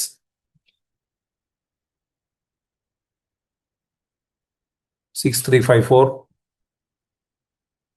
Percentage of manufactured machines with defects. അപ്പോൾ നമ്മൾ പ്രൊഡ്യൂസ് ചെയ്തതിൽ എത്ര മെഷീൻസ് ഡിഫക്റ്റ് ഉണ്ട്, അപ്പോൾ അതിന്റെ പെർസെൻറ്റേജ് കണ്ടുപിടിക്കണം. അപ്പം അതിന് ആദ്യം നമ്പർ ഓഫ് മെഷീൻസ് എടുക്കുന്നു. നമ്പർ ഓഫ് മെഷീൻസ് പ്രൊഡ്യൂസ്ഡ് വന്നിട്ടുണ്ട്. Number of total machines, total number of machines produced.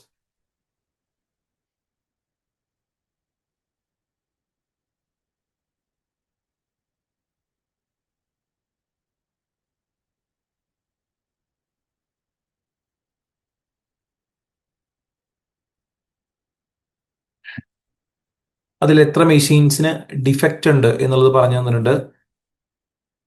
Machines with defects, ആ നമ്പേഴ്സ് എടുക്കുന്നു.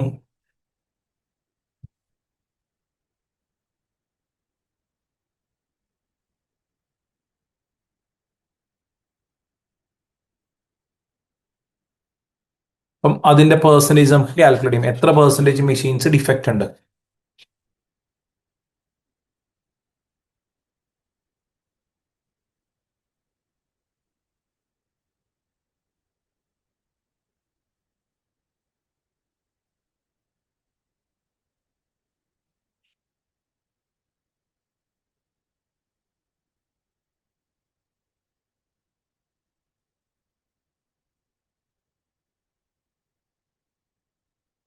അപ്പം ഈ ടേബിളിലേക്ക് ഇത് ഫില്ല് ചെയ്യാം. Percentage of manufactured machines with defects, ഇതിന്റെ പെർസെൻറ്റേജ് ആണ് വേണ്ടത്.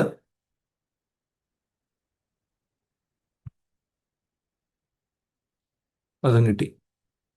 പിന്നെ ഇന്നവേഷൻ ആൻഡ് ലേണിംഗ് വേണം. ഇന്നവേഷൻ ആൻഡ് ലേണിംഗ് പെർസ്പെക്റ്റീവിൽ എടുക്കേണ്ട മെഷേഴ്സ് എന്ന് പറയുന്നത്, ഒന്ന് അവർ പറഞ്ഞിരിക്കുന്ന average output machines per employee. ഒരു എംപ്ലോയി എത്ര മെഷീൻസ് ചെയ്തു, അപ്പോൾ അതിന്റെ നമ്പർ ഓഫ് എംപ്ലോയീസ് വേണം.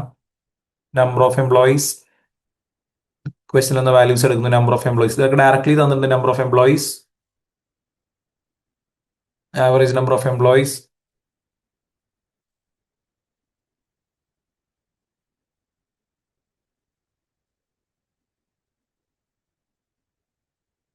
അപ്പം ഇത് വെച്ച് അതിന്റെ ആവറേജ് എടുക്കാം. ആവറേജ് ഒരു എംപ്ലോയി എത്ര യൂണിറ്റ്സ് പ്രൊഡ്യൂസ് ചെയ്തു, അപ്പോൾ total number of machines divided by number of employees ചെയ്താൽ ഒരു എംപ്ലോയി ചെയ്ത നമ്പർ ഓഫ് യൂണിറ്റ്സ് കിട്ടും.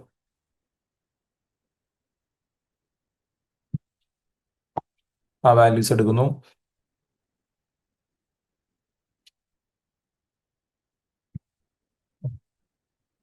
പിന്നെ വേണ്ടത് ലാസ്റ്റ് മെഷർ എന്ന് പറയുന്നത്, ക്വസ്റ്റനിലെ ലാസ്റ്റ് മെഷർ എന്ന Ecoton machines as a percentage of total machines. Total മെഷീൻസിൽ എത്ര പെർസെൻറ്റേജ് എക്കോട്ടൻ മെഷീൻസ് ഉണ്ട്. അപ്പം ട്രഡീഷണൽ മെഷീൻസ് നമ്പർ ക്വസ്റ്റനിൽ സെപ്പറേറ്റ്ലി തന്നിട്ടുണ്ട്, അത് എടുക്കുന്നു. ട്രഡീഷണൽ മെഷീൻസ്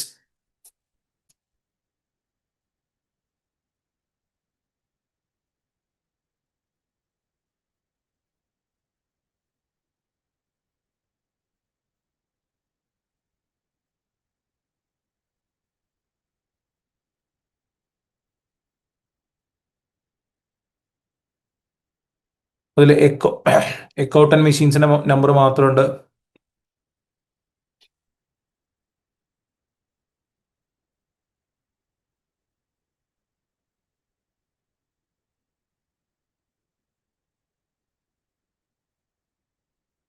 ഇപ്പൊ ടോട്ടൽ മെഷീൻസിൽ എത്ര പെർസെൻറ്റേജ് ആണ്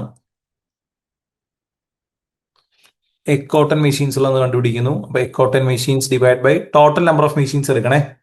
ടോട്ടൽ നമ്പർ ഓഫ് മെഷീൻസ്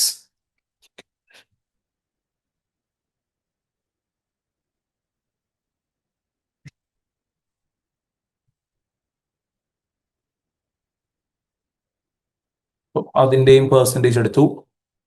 മനസ്സിലാവുന്നുണ്ടല്ലോ അല്ലേ? ശ്രദ്ധിച്ചിരിക്കണേ. അപ്പം ഇത്രേ ഉള്ളൂ. അവർ പറഞ്ഞിരിക്കുന്ന ആ ഫോർമാറ്റിൽ എന്തൊക്കെയാണോ കാൽക്കുലേറ്റ് ചെയ്യാൻ പറഞ്ഞിരിക്കുന്നത് ആ വാല്യൂസ് എല്ലാം നമ്മൾ കാൽക്കുലേറ്റ് ചെയ്തു. ഈ ഫോർമാറ്റിലേക്ക് ഫിൽ ചെയ്യേണ്ട നമ്പേഴ്സ് എല്ലാം ഫിൽ ചെയ്തു. അതിനകത്ത് വലിയ ബുദ്ധിമുട്ടില്ല, കാരണം നമ്പേഴ്സ് എല്ലാം ഡയറക്ട്ലി തന്നു. ജസ്റ്റ് അതിന്റെ പെർസെൻറ്റേജ് ഒക്കെ എടുത്താൽ മതി. അപ്പം ഇത്രയായിരിക്കും ഇതിന്റെ വാല്യൂസ് വരിക. ഫസ്റ്റ് റിക്വേർഡ് കംപ്ലീറ്റ് ആയി. ഫസ്റ്റ് റിക്വേർഡിൽ എന്തേ പറഞ്ഞിട്ടുള്ളൂ, ജസ്റ്റ് ആ ഫോർമാറ്റ് കംപ്ലീറ്റ് ചെയ്യാൻ മാത്രമേ പറഞ്ഞുള്ളൂ. ആ വാല്യൂസ് എടുത്താൽ മാത്രം മതി. വേറെ അനാലിസിസ് ഒന്നും ഫസ്റ്റ് റിക്വയർമെന്റ് ഇല്ല.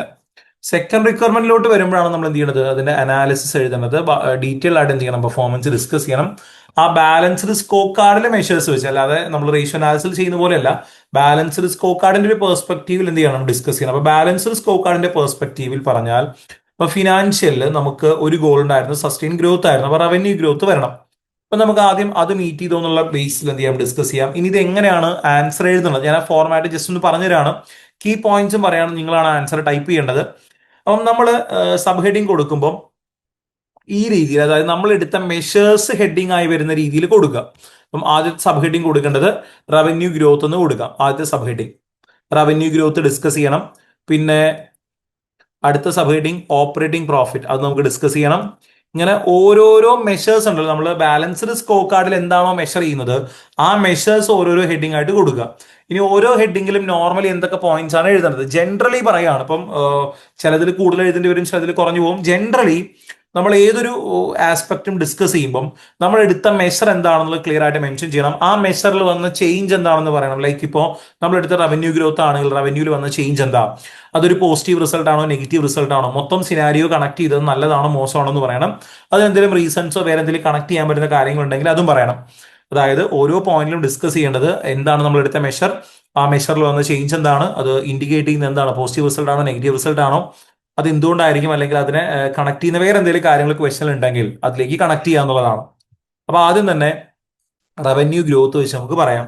റവന്യൂവിന്റെ കേസിൽ വരുമ്പം റവന്യൂ നമുക്ക് ഈ ഒരു ടേബിളും ഇപ്പൊ നമ്മൾ ഫസ്റ്റില് പാർട്ട് എയില് ആൻസർ ചെയ്തതും അതുപോലെ അതിന്റെ വർക്കിംഗ്സും യൂസ് ചെയ്ത് വേണം നമ്മളിവിടെ ഡിസ്കസ് ചെയ്യാൻ.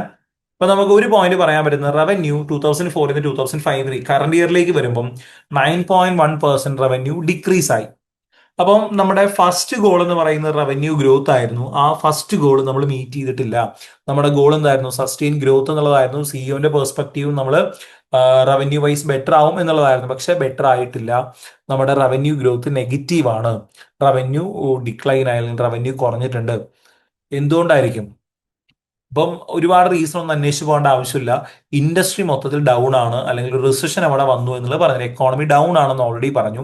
അതിന്റെ കൂടെ തന്നെ ഗ്ലോബൽ റവന്യൂ കൂടെ നിങ്ങൾ കണക്ട് ചെയ്യുക. ഗ്ലോബൽ റവന്യൂ നോക്കിയേ, മൊത്തം ആ ഇൻഡസ്ട്രി 11.85% റെഡ്യൂസ് ആയില്ലേ. അപ്പം മൊത്തം ഇൻഡസ്ട്രി തന്നെ ഡൗൺ ആയി നിൽക്കുന്ന ഒരു സമയത്താണ് നമ്മുടെ റവന്യൂവിൽ അതിന്റെ ഇമ്പാക്ട് ഉണ്ടായിരിക്കുന്നത്. അപ്പൊ അതൊരു വേറെ വലിയ റീസൺസ് നമ്മൾ അന്വേഷിച്ച് പോകേണ്ട ആവശ്യമില്ല. കാരണം അതിൽ നിന്ന് തന്നെ ക്ലിയർ ആണ് എന്താ, ഗ്ലോബൽ റവന്യൂ 11% റെഡ്യൂസ് ആയപ്പം അതിനനുസരിച്ച് നമ്മുടെ റവന്യൂവിൽ എന്ത് വന്നു, ഒരു ഡിക്ലൈൻ വന്നു. അതുകൊണ്ടായിരിക്കും ആ വാല്യൂ പോയത്. പക്ഷേ ഇൻക്രീസ് റവന്യൂ എന്ന ടാർഗറ്റ് നമ്മൾ മീറ്റ് ചെയ്തിട്ടില്ല. ഇനി അടുത്ത ഗോൾ നമുക്ക് പറയാമായിരുന്നു ഓപ്പറേറ്റിംഗ് പ്രോഫിറ്റ് ആണ്. രണ്ടാമത്തെ ഗോൾ ഓപ്പറേറ്റിംഗ് പ്രോഫിറ്റ് ആണ്. ഓപ്പറേറ്റിംഗ് പ്രോഫിറ്റ് നോക്കുക. ഓപ്പറേറ്റിംഗ് പ്രോഫിറ്റിന്റെ കേസിൽ ഓപ്പറേറ്റിംഗ് പ്രോഫിറ്റ് എന്തായി, ഡിക്ലൈൻ. അത് 6%, അറൌണ്ട് 6% കുറഞ്ഞു. അതും നോർമലി ഒരു നെഗറ്റീവ് റിസൾട്ട് ആണ്. ബട്ട് റീസൺ എന്താ, റീസൺ എന്ന് പറയുന്നത്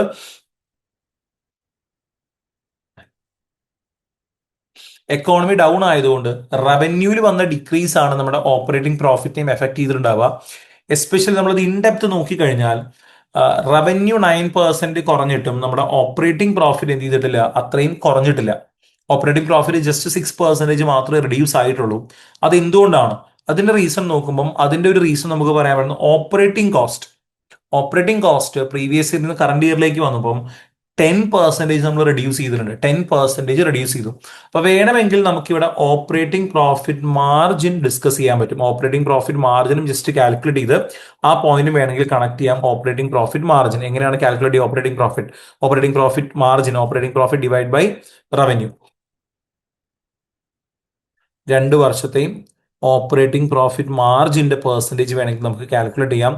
അത് നോക്കുമ്പോൾ മനസ്സിലാവുന്നത് 7.36 ഉണ്ടായിരുന്ന ഓപ്പറേറ്റിംഗ് പ്രോഫിറ്റ് മാർജിൻ 7.6 ഇംപ്രൂവ് ചെയ്തു എന്നുള്ളതാണ്. അപ്പം ആ ഒരു ഇൻക്രീസ് അവിടെ വന്നിട്ടുണ്ട്. ഓപ്പറേറ്റിംഗ് പ്രോഫിറ്റ് മാർജിൻ ബെറ്റർ ആയിട്ടുണ്ട്.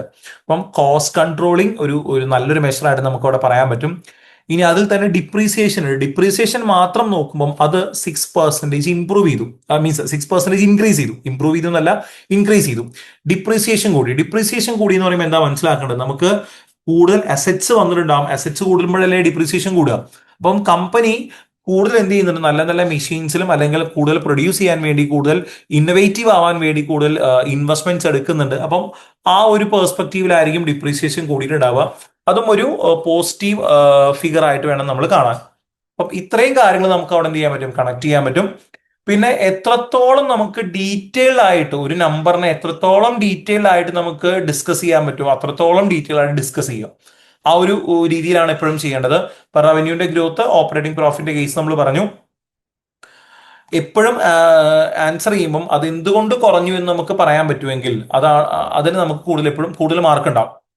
ഇനി കസ്റ്റമറിലേക്ക് വന്നാൽ മാർക്കറ്റ് ഷെയറിന്റെ കേസ് നോക്കിയാൽ മാർക്കറ്റ് ഷെയർ 6.5 6 അപ്പൊ ഇത് ഓരോന്നും ഹെഡിങ് കൊടുത്ത് ഡിസ്കസ് ചെയ്യണം. 6.5 6.7 ആയി. എന്താ സംഭവിച്ചത്? മൊത്തം മാർക്കറ്റ് ഷെയർ അറൌണ്ട് 3% ഇംപ്രൂവ് ചെയ്തിട്ടുണ്ട്. നമ്മുടെ മാർക്കറ്റ് ഷെയർ നമ്മൾ ഇൻക്രീസ് ചെയ്തു. ശരിക്കും അതുകൊണ്ടായിരിക്കും നമുക്ക് എന്ത് വന്നിട്ടുണ്ടാവുക, നമ്മുടെ ഗ്ലോബൽ റവന്യൂ കുറഞ്ഞ ആ ഒരു ലെവലിലേക്ക് നമ്മുടെ റവന്യൂ കുറഞ്ഞിട്ടില്ല. അതായത് ഗ്ലോബൽ റവന്യൂ 11% കുറഞ്ഞപ്പം നമ്മുടെ റവന്യൂ അത്രയും കുറഞ്ഞിട്ടില്ല. അത് എന്തുകൊണ്ടാണ്? നമുക്ക് ഇൻഡസ്ട്രി ഡൗൺ ആയെങ്കിലും നമ്മുടെ പെർസെൻറ്റേജ് നമ്മൾ കുറച്ചൊന്ന് ഇമ്പ്രൂവ് ചെയ്തിട്ടുണ്ട്. സ്ലൈറ്റ് ആയിട്ട് നമ്മൾ എന്ത് ചെയ്തിട്ടുണ്ട്, ഇമ്പ്രൂവ് ചെയ്തിട്ടുണ്ട്. അതും വളരെ പോസിറ്റീവ് ആയിട്ടുള്ള സൈനാണ്. മാർക്കറ്റ് ഷെയർ ഇമ്പ്രൂവ് ചെയ്തു എന്നുള്ളത് പോസിറ്റീവ് ആയിട്ടുള്ള സൈനാണ്. ദെൻ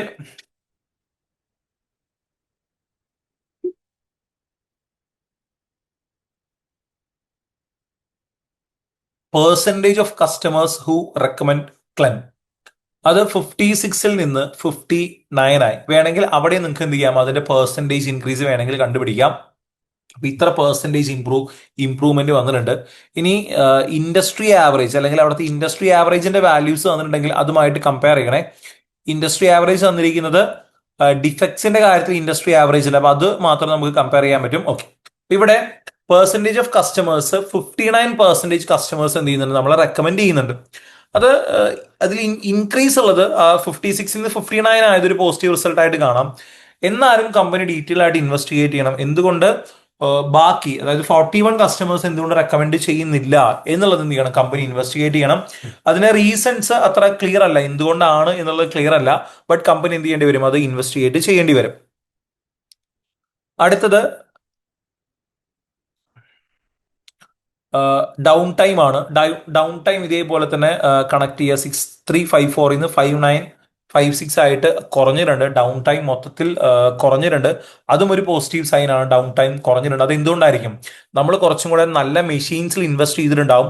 ഓൾറെഡി ക്വസ്റ്റനിൽ പറഞ്ഞു, നമ്മൾ ഡിപ്രീസിയേഷൻ കൂടിയപ്പോൾ നമ്മൾ പറഞ്ഞല്ലോ ഇൻവെസ്റ്റ്മെന്റ് കൂടിയിട്ടുണ്ടാവും. അപ്പം കുറച്ചും കൂടെ നല്ല ഇന്നോവേറ്റീവ് ആയിട്ട് നല്ല മെഷീൻസ് കൊണ്ടുവന്നത് കൊണ്ട് നമുക്ക് എന്ത് സംഭവിച്ചിട്ടുണ്ടാവും, ഡൗൺ ടൈം റെഡ്യൂസ് ചെയ്യാൻ പറ്റിയിട്ടുണ്ടാവും. Then percentage of manufactured machines with defect എത്ര പെർസെൻറ്റേജ് ഉണ്ടായിരുന്നു?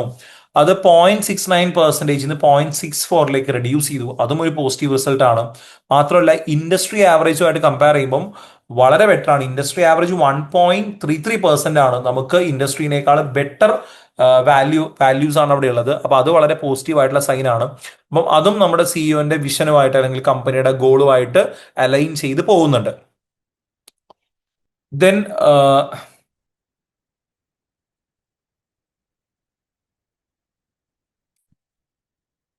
ആവറേജ് ഔട്ട്പുട്ട് നോക്കുമ്പോൾ 59 ആയിരുന്നു 60 ആയിട്ട് ഇൻക്രീസ് ചെയ്തിട്ടുണ്ട്. പെർ എംപ്ലോയി കൗണ്ട് അല്ലെങ്കിൽ നമ്പർ നോക്കുമ്പോൾ അതും ഇൻക്രീസ് ചെയ്തിട്ടുണ്ട്. അതും പോസിറ്റീവ് ആയിട്ടുള്ള സൈൻ ആണ്. അവിടെ നമ്പർ ഓഫ് എംപ്ലോയീസ് നോക്കുക. നമ്പർ ഓഫ് എംപ്ലോയീസ് അറൌണ്ട് 13% കുറഞ്ഞു. അതായത് മൊത്തത്തിൽ നമ്പർ ഓഫ് എംപ്ലോയീസ് കുറഞ്ഞിട്ടുണ്ട്. റീസൺ വളരെ ക്ലിയർ ആയിട്ടൊന്നും പറഞ്ഞിട്ടില്ല. എന്നാലും നമുക്ക് മേ ബി അസ്യൂം ചെയ്യാൻ പറ്റും നമ്മൾ കൂടുതൽ ഓട്ടോമേറ്റഡ് ആക്കുന്നുണ്ട് പ്രൊഡക്ഷൻ. അപ്പം അങ്ങനെ ഓട്ടോമേറ്റ് ചെയ്യുമ്പോൾ number of employees automatically reduce ആവും. അങ്ങനെ റെഡ്യൂസ് ആയതായിരിക്കാം. ദെൻ ഔട്ട്പുട്ട് പെർ എംപ്ലോയിയും എന്തായിട്ടുണ്ട്, ഇൻക്രീസ് ആയിട്ടുണ്ട്. അറൌണ്ട് ഇത്ര പെർസെൻറ്റേജ് ഇൻക്രീസ് ആയിട്ടുണ്ട്. അപ്പൊ എപ്പോഴും ഇൻക്രീസ് ആയിട്ടുണ്ടെങ്കിൽ നമ്മൾ അതിന്റെ പെർസെൻറ്റേജ് ഇൻക്രീസ് അല്ലെങ്കിൽ പെർസെൻറ്റേജ് ഡിഫറൻസ് എപ്പോഴും പറയുന്നതാണ് ബെറ്റർ. ദെൻ എക്കോട്ടൻ മെഷീൻസിന്റെ പെർസെൻറ്റേജ് അത് 40 നിന്ന് 46 വന്നിട്ടുണ്ട്. അതും ഒരു പോസിറ്റീവ് സൈൻ ആണ്. അറൌണ്ട് ഒരു 14.15% ഇൻക്രീസ് ചെയ്തു. അതിന്റെ മിക്സ് നോക്കിക്കഴിഞ്ഞാൽ ട്രഡീഷണൽ മെഷീൻസ് നമ്മൾ 20% കുറച്ചു, എക്കോട്ടൻ മെഷീൻസ് നമ്മൾ കൂടുതൽ പ്രൊഡ്യൂസ് ചെയ്തു. അങ്ങനെ അതിന്റെ പെർസെൻറ്റേജ് ബെറ്റർ ആയിട്ടുണ്ട്. അതെന്താ കാണിക്കുന്നത്, നമ്മൾ ആ ഒരു ഇന്നോവേറ്റീവ് ആണെന്നുള്ളതും പ്ലസ് നമ്മുടെ നേച്ചറിനോടുള്ള അല്ലെങ്കിൽ ആ ഒരു എൻവിയോൺമെന്റിനോടുള്ള കമ്മിറ്റ്മെന്റും കൂടെയാണ് കാണിക്കുന്നത്. നമ്മൾ കുറച്ചും കൂടെ എനർജി എഫിഷ്യന്റ് ആയിട്ടുള്ള മെഷീൻസ് നമ്മൾ പ്രൊഡ്യൂസ് ചെയ്യുന്നു. അപ്പൊ അതും പോസിറ്റീവ് ആയിട്ടുള്ള സൈൻ ആണ്. അങ്ങനെ ബാലൻസ്ഡ് സ്കോ കാർഡിലെ ഓരോ മെഷേഴ്സും എടുത്ത് ഡിസ്കസ് ചെയ്യുക. അതിനാവശ്യമെങ്കിൽ ഇവിടെ നമ്മൾ എടുത്ത വാല്യൂസ് കണക്ട് ചെയ്യുക. രണ്ട് പീരീഡിലെയും വാല്യൂസ് എടുക്കുമ്പോൾ അതിൽ വന്ന പെർസെൻറ്റേജ് ഡിഫറൻസ് പറയുക. പ്ലസ് ഇൻഡസ്ട്രിയിലെ ആവറേജ് വാല്യൂസ് ഉണ്ടെങ്കിൽ അതുമായിട്ട് കണക്ട് ചെയ്ത് പറയുക. കണക്ട് ചെയ്യുമ്പോൾ എപ്പോഴും പോസിറ്റീവ് ആണോ നെഗറ്റീവ് ആണോ റീസൺസ് ഉണ്ടെങ്കിൽ അല്ലെങ്കിൽ ക്വസ്റ്റനിൽ പറഞ്ഞ കാര്യങ്ങളുണ്ടെങ്കിൽ അതും കൂടെ കണക്ട് ചെയ്യുക. ഇത്രയും കാര്യങ്ങൾ നമുക്ക് എന്ത് ചെയ്യാൻ പറ്റും, കണക്ട് ചെയ്യാൻ പറ്റും. ഈ അഡീഷണൽ കാൽക്കുലേഷൻസ് എന്ന് പറയുന്നത് നമ്മളിപ്പം ഇതിൽ പറഞ്ഞ വാല്യൂസ് അല്ലാതെ, ഈ പറഞ്ഞ വാല്യൂസ് അല്ലാതെ നമ്മൾ എന്തൊക്കെയാണോ കാൽക്കുലേറ്റ് ചെയ്തേക്കുന്നത് അതാണ് അഡീഷണൽ കാൽക്കുലേഷൻസ് എന്ന് പറയാം. ഇപ്പം നമ്മൾ ഓപ്പറേറ്റിംഗ് പ്രോഫിറ്റ് മാർജിൻ നമ്മളിവിടെ കാൽക്കുലേറ്റ് ചെയ്തിട്ടുണ്ട്.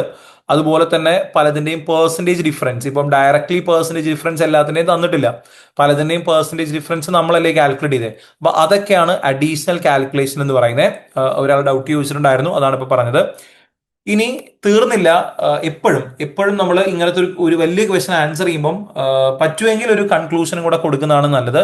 അതായത് ഒരു പ്രോപ്പർ കൺക്ലൂഷൻ ഉണ്ടെങ്കിൽ, ലൈക്ക് ഇപ്പോൾ ഓവറോൾ കമ്പനി നല്ലതാണ് മോശമാണ്, അല്ലെങ്കിൽ ഇവിടെ നമുക്ക് പറയാൻ പറ്റുന്നത് എന്താ, ഓൾമോസ്റ്റ് മെഷേഴ്സ് എല്ലാം ഗോൾസ് എല്ലാം നമ്മൾ അച്ചീവ് ചെയ്തിട്ടുണ്ട്. ആകെ ഇൻഡസ്ട്രി ഡൗൺ ആയതുകൊണ്ട് റവന്യൂ വൈസ് നമുക്ക് എന്ത് ചെയ്യാൻ പറ്റിയിട്ടില്ല, ഒരു ഗ്രോത്ത് കൊണ്ടുവരാൻ പറ്റിയിട്ടില്ല. ബാക്കി എല്ലാ പേഴ്സ്പെക്റ്റീവിലും ഫിനാൻഷ്യൽ നോൺ ഫിനാൻഷ്യൽ പേഴ്സ്പെക്റ്റീവിലെല്ലാം ഒരു ഇംപ്രൂവ്മെന്റ് നമുക്ക് കാണാൻ പറ്റുന്നുണ്ട്. അത് വളരെ പോസിറ്റീവായിട്ട് നമുക്ക് എന്ത് ചെയ്യാം, എടുക്കാം. ഇത്രയാണ് നമുക്ക് എന്ത് ചെയ്യാൻ പറ്റുക, ആൻസറിൽ ഡിസ്കസ് ചെയ്യാൻ പറ്റുക. പിന്നെ ഇങ്ങനത്തെ ക്വസ്റ്റ്യൻസ് ആൻസർ ചെയ്യുമ്പോൾ റിസ്ക്കും കൂടെ പറഞ്ഞുതരാം. ഇപ്പം ഞാൻ ആൻസർ പറഞ്ഞു, നിങ്ങൾക്ക് അത് മനസ്സിലായി. നിങ്ങളാണ് എക്സാമിന് ഇത് ചെയ്യുന്നതെങ്കിൽ വരുന്ന റിസ്ക് എന്ന് പറയുന്നത് നമ്മൾ കുറേ ആലോചിച്ച് കൂട്ടി കുറേ പോയിന്റ്സ് എഴുതാൻ ചാൻസ് ഉണ്ട്. അപ്പൊ എപ്പോഴും ഈ ഒരു ഫോർമാറ്റ്, ഈ കീ പോയിന്റ്സ് മനസ്സിൽ വെക്കുക എല്ലാതും. അതായത് നമുക്ക് ഇപ്പം ബാലൻസ്ഡ് സ്കോർ കാർഡ് ആണെങ്കിൽ ഇത്രയും മെഷേഴ്സ് എന്തായാലും ഡിസ്കസ് ചെയ്യണം. അപ്പൊ ഡിസ്കസ് ചെയ്യുമ്പം എല്ലാ മെഷറിലും മിനിമം ഒന്ന് ആ ഇതിൽ വന്ന ചേഞ്ച് പറയാം. ചേഞ്ച് എന്നുള്ളത് എപ്പോഴും നമ്പർ വെച്ചോ, അബ്സല്യൂട്ട് നമ്പർ വെച്ചോ, അല്ലെങ്കിൽ പെർസെൻറ്റേജ് വെച്ചോ പറയുക. പിന്നെ അത് പോസിറ്റീവ് ആണോ നെഗറ്റീവ് ആണോ, അത് നല്ല റിസൾട്ട് ആയിട്ടാണോ മോശം റിസൾട്ട് ആയിട്ടാണോ ഇന്റർപ്രറ്റ് ചെയ്യേണ്ടത്, ആൻഡ് അതിന്റെ റീസൺസ്. മിനിമം ഇത്രയും കാര്യങ്ങൾ എല്ലാ പോയിന്റ്സിലും ഇൻക്ലൂഡ് ചെയ്യാൻ ശ്രമിക്കുക. അത് എപ്പോഴും ശ്രദ്ധിക്കുക. ഏതൊരു പെർഫോമൻസ് മെഷർമെന്റിൽ നിങ്ങൾ ഡിസ്കസ് ചെയ്യുന്ന കാര്യങ്ങളുടെ റീസൺസും കൂടെ ഇൻക്ലൂഡ് ചെയ്താലാണ് മാർക്ക് ഉണ്ടാവുക. അപ്പം എഴുതി പോകുമ്പോൾ ശ്രദ്ധിക്കേണ്ടത്, ഇപ്പം റവന്യൂ ഗ്രോത്ത് എടുത്തു, റവന്യൂ ഗ്രോത്തിൽ നിങ്ങൾ കുറേ സമയം അതിന്റെ മേലെ തന്നെ ഇരുന്നാൽ ബാക്കിയുള്ള പോയിന്റ്സ് എഴുതാൻ സമയം ഉണ്ടാവില്ല. അപ്പൊ എങ്ങനെ എഴുതുക, എല്ലാത്തിലും ഈ പറഞ്ഞ പോലെ ചേഞ്ച് പറയുന്നു, പോസിറ്റീവ് ആണോ നെഗറ്റീവ് ആണെന്ന് പറയുന്നു. റീസൺസ് എഴുതുമ്പോഴാണല്ലോ നമ്മൾ കൂടുതൽ എഴുതി പോകാൻ ചാൻസ് ഉള്ളത്. അപ്പം മനസ്സിൽ വരുന്ന എല്ലാ റീസണും എഴുതാൻ നിൽക്കണ്ട. ലൈക്ക് ഏറ്റവും ഇമ്പോർട്ടൻ്റ് ഒന്നോ രണ്ടോ റീസൺ പെട്ടെന്ന് എഴുതുക. പിന്നെ എന്തെങ്കിലും ഉണ്ടെങ്കിൽ നമുക്ക് പിന്നീട് എന്ത് ചെയ്യാം, അവിടെ ഒന്ന് എഴുതാം. ഞാൻ പറയുന്നത് എല്ലാ പോയിന്റ്സിലേക്കും എല്ലാ സബ് ഹെഡിങ്സും നമുക്ക് ബ്രീഫ് ആയിട്ടൊന്ന് ഡിസ്കസ് ചെയ്യാൻ പറ്റണം. അല്ലാതെ ഒരെണ്ണത്തിൽ മാത്രം റവന്യൂ ഗ്രോത്ത് മാത്രം കുറേ എഴുതി, ഓപ്പറേറ്റിംഗ് പ്രോഫിറ്റ് കുറേ എഴുതി, പിന്നെ കസ്റ്റമറും ഇന്റേണലൊന്നും എഴുതാൻ സമയം കിട്ടിയില്ല. അപ്പൊ എന്ത് സമയം, നമ്മൾ കുറേ എഴുതിയാലും കുറേ മാർക്ക് കിട്ടുമല്ലോ. ഓരോ സെക്ഷനിലും ഓരോരോ മാർക്ക് അല്ലെങ്കിൽ 2 മാർക്ക് ഇതായിരിക്കും കിട്ടുന്നുണ്ടാവുക. അപ്പൊ എല്ലാ സെക്ഷനിലേക്കും നമുക്ക് എത്താൻ പറ്റണം. അതുകൊണ്ട് ടൈം മാനേജ്മെന്റ് ശ്രദ്ധിക്കുക. തിയറി ക്വസ്റ്റ്യൻസ് വരുമ്പം ആൻസർ ചാടിക്കേറി എഴുതാതെ ഒന്ന് പ്ലാൻ ചെയ്തിട്ട്, ഇപ്പം ബാലൻസ്ഡ് സ്കോർ കാർഡ് വെച്ചാണ് ഇത് ഡിസ്കസ് ചെയ്യാൻ പറഞ്ഞത്. അപ്പൊ എന്ത് ചെയ്യണം, എന്തൊക്കെയാണ് ആൻസറിൽ വരേണ്ടത് ഒന്ന് പ്ലാൻ ചെയ്യുക. അപ്പൊ ഇത്രയും മെഷേഴ്സ് വരണം. അപ്പൊ ഇതെല്ലാം എഴുതാൻ ടൈം ഉണ്ടാവണം. എല്ലാത്തിലും മിനിമം ഈ 3 പോയിന്റ് വരണം. അപ്പം മിനിമം ഈ പോയിന്റ്സ് കംപ്ലീറ്റ് ചെയ്തിട്ട് എന്ത് ചെയ്യുക, അടുത്തടുത്ത ഹെഡിങ്സ് അടുത്തടുത്ത പോയിന്റ്സ് ഡിസ്കസ് ചെയ്യുക. ടൈം ഉണ്ടെങ്കിൽ നിങ്ങൾക്ക് കൂടുതൽ പോയിന്റ്സ് ഇപ്പൊ ഏതെങ്കിലും ഒരു കാരണത്തിൽ ഏതെങ്കിലും ഒരു ഹെഡിങ്ങിൽ ആഡ് ചെയ്യണമെന്നുണ്ടെങ്കിൽ പിന്നീട് ടൈം ഉണ്ടെങ്കിൽ ആഡ് ചെയ്യാം. അല്ലാതെ മനസ്സിൽ തോന്നുന്നതെല്ലാം നമുക്ക് ഇപ്പൊ ആലോചിച്ച് കഴിഞ്ഞാൽ കുറേ നിങ്ങൾക്ക് എന്ത് ചെയ്യാൻ പറ്റും, റവന്യൂ കുറഞ്ഞതിന് റീസൺസ് കുറേ ഉണ്ടാക്കാൻ പറ്റും. അങ്ങനെ കുറേ റീസൺസ് ഉണ്ടാക്കി എഴുതിയാൽ അതൊന്നും ചിലപ്പോൾ മാർക്ക് ഉണ്ടാവില്ല. അപ്പൊ അതുകൊണ്ട് ഈ പറഞ്ഞൊരു കാര്യം സ്ട്രിക്റ്റ് ആയിട്ട് ഫോളോ ചെയ്യണം. ഇല്ലെങ്കിൽ ടൈം മാനേജ്മെന്റ് തെറ്റും. നിങ്ങൾ കുറേ ആൻസർ ചെയ്തിട്ടുണ്ടാകും, പക്ഷെ മാർക്ക് കിട്ടില്ല ചിലപ്പോൾ. പ്ലസ് ബാക്കിയുള്ള ക്വസ്റ്റ്യൻസിന്റെ ടൈമാണ് അവിടെ പോകുന്നുണ്ടാവും. അപ്പം ഈ ഒരു കാര്യം കൃത്യമായി ശ്രദ്ധിക്കുക. പ്ലസ് എക്സാമിനർ ആൻസർ നന്നായി വായിക്കണം. എസ്പെഷ്യലി ഇങ്ങനത്തെ ക്വസ്റ്റ്യൻസിലൊക്കെ അനാലിസിസ് ആണ്, ഇന്റർപ്രിട്ടേഷൻ ആണ്. അതിൽ നമ്മൾ ചിന്തിക്കുന്ന രീതി കുറെ ഇമ്പ്രൂവ് ചെയ്യാനുണ്ട്. അപ്പം നിങ്ങൾ എക്സാമിനർ ആൻസർ കൂടെ നിർബന്ധമായിട്ട് വായിക്കുക. അപ്പം ഇത്രയാണ് ഈ ഒരു ക്വസ്റ്റ്യനിൽ ഉണ്ടായിരുന്നത് അല്ലെ, ഇത്രയും ഉണ്ടായിരുന്നുള്ളൂ ഈ ഒരു ക്വസ്റ്റ്യന്റെ സെക്കൻഡ് റിക്വയർമെന്റ്. ഓക്കെ. അപ്പം ഇതിന്റെ ആൻസർ വായിക്കണേ. അപ്പം ഇന്ന് നമ്മൾ ഇത്രയും കാര്യങ്ങളാണ് ഡിസ്കസ് ചെയ്യുന്നത്. അപ്പം ഇന്ന് ഒരു എക്സാമിനേഴ്സ് റിപ്പോർട്ട്സ്, അതിലെ section A section B questions discuss ചെയ്തു, പിന്നെ ഒരു സെക്ഷൻ സി ക്വസ്റ്റ്യനും ഡിസ്കസ് ചെയ്തു. ഇതേ കാര്യങ്ങൾ തന്നെ ആയിരിക്കും നമ്മൾ നാളത്തേക്കും ചെയ്യുന്നുണ്ടാവും. ഇതേപോലെ തന്നെ എക്സാമിനേഴ്സ് റിപ്പോർട്ട്സും സെക്ഷൻ എയും സെക്ഷൻ ബിയും സെക്ഷൻ സിയും ഡിസ്കസ് ചെയ്യുന്നുണ്ടാവും. അതുപോലെ ഫൈനൽ ആയിട്ടുള്ള എക്സാം ടെക്നിക്സും കാര്യങ്ങളും കുറച്ചും നമ്മൾ എന്ത് ചെയ്യുന്നുണ്ടാവും, ഡിസ്കസ് ചെയ്യുന്നുണ്ടാവും. ഇതായിരിക്കും നമുക്ക് നാളെ ചെയ്യാനുള്ളത്. നാളെയും ഇതേ ടൈമിൽ തന്നെയാണ്. ഓക്കെ. അപ്പം പിന്നെ ഞാൻ ഇന്നലെ പറഞ്ഞ പോലെ തന്നെ എന്തെങ്കിലും ഡൗട്ട്സോ കാര്യങ്ങളുണ്ടെങ്കിൽ ജസ്റ്റ് ഒന്ന് മെസ്സേജ് അയച്ചിടുക. ടോപ്പിക് റിലേറ്റഡോ ക്വസ്റ്റൻ റിലേറ്റഡോ എന്തെങ്കിലും ഡൗട്ട്സ് ഉണ്ടെങ്കിൽ മെസ്സേജ് അയച്ചിടുക. കേട്ടോ. അപ്പം ദാറ്റ്സ് ഇറ്റ്. നമുക്ക് ബാക്കി നമുക്ക് എന്ത് ചെയ്യാം, നാളത്തേക്ക് ഡിസ്കസ് ചെയ്യാം. ഓക്കെ. അപ്പം എല്ലാവരും നല്ല അടിപൊളിയായിട്ടിരുന്ന് പഠിക്കണേ. ഓക്കെ. അപ്പൊ അത്രേ ഉള്ളൂ, ബാക്കി നമുക്ക് നാളെ ഡിസ്കസ് ചെയ്യാം. Okay, thank you.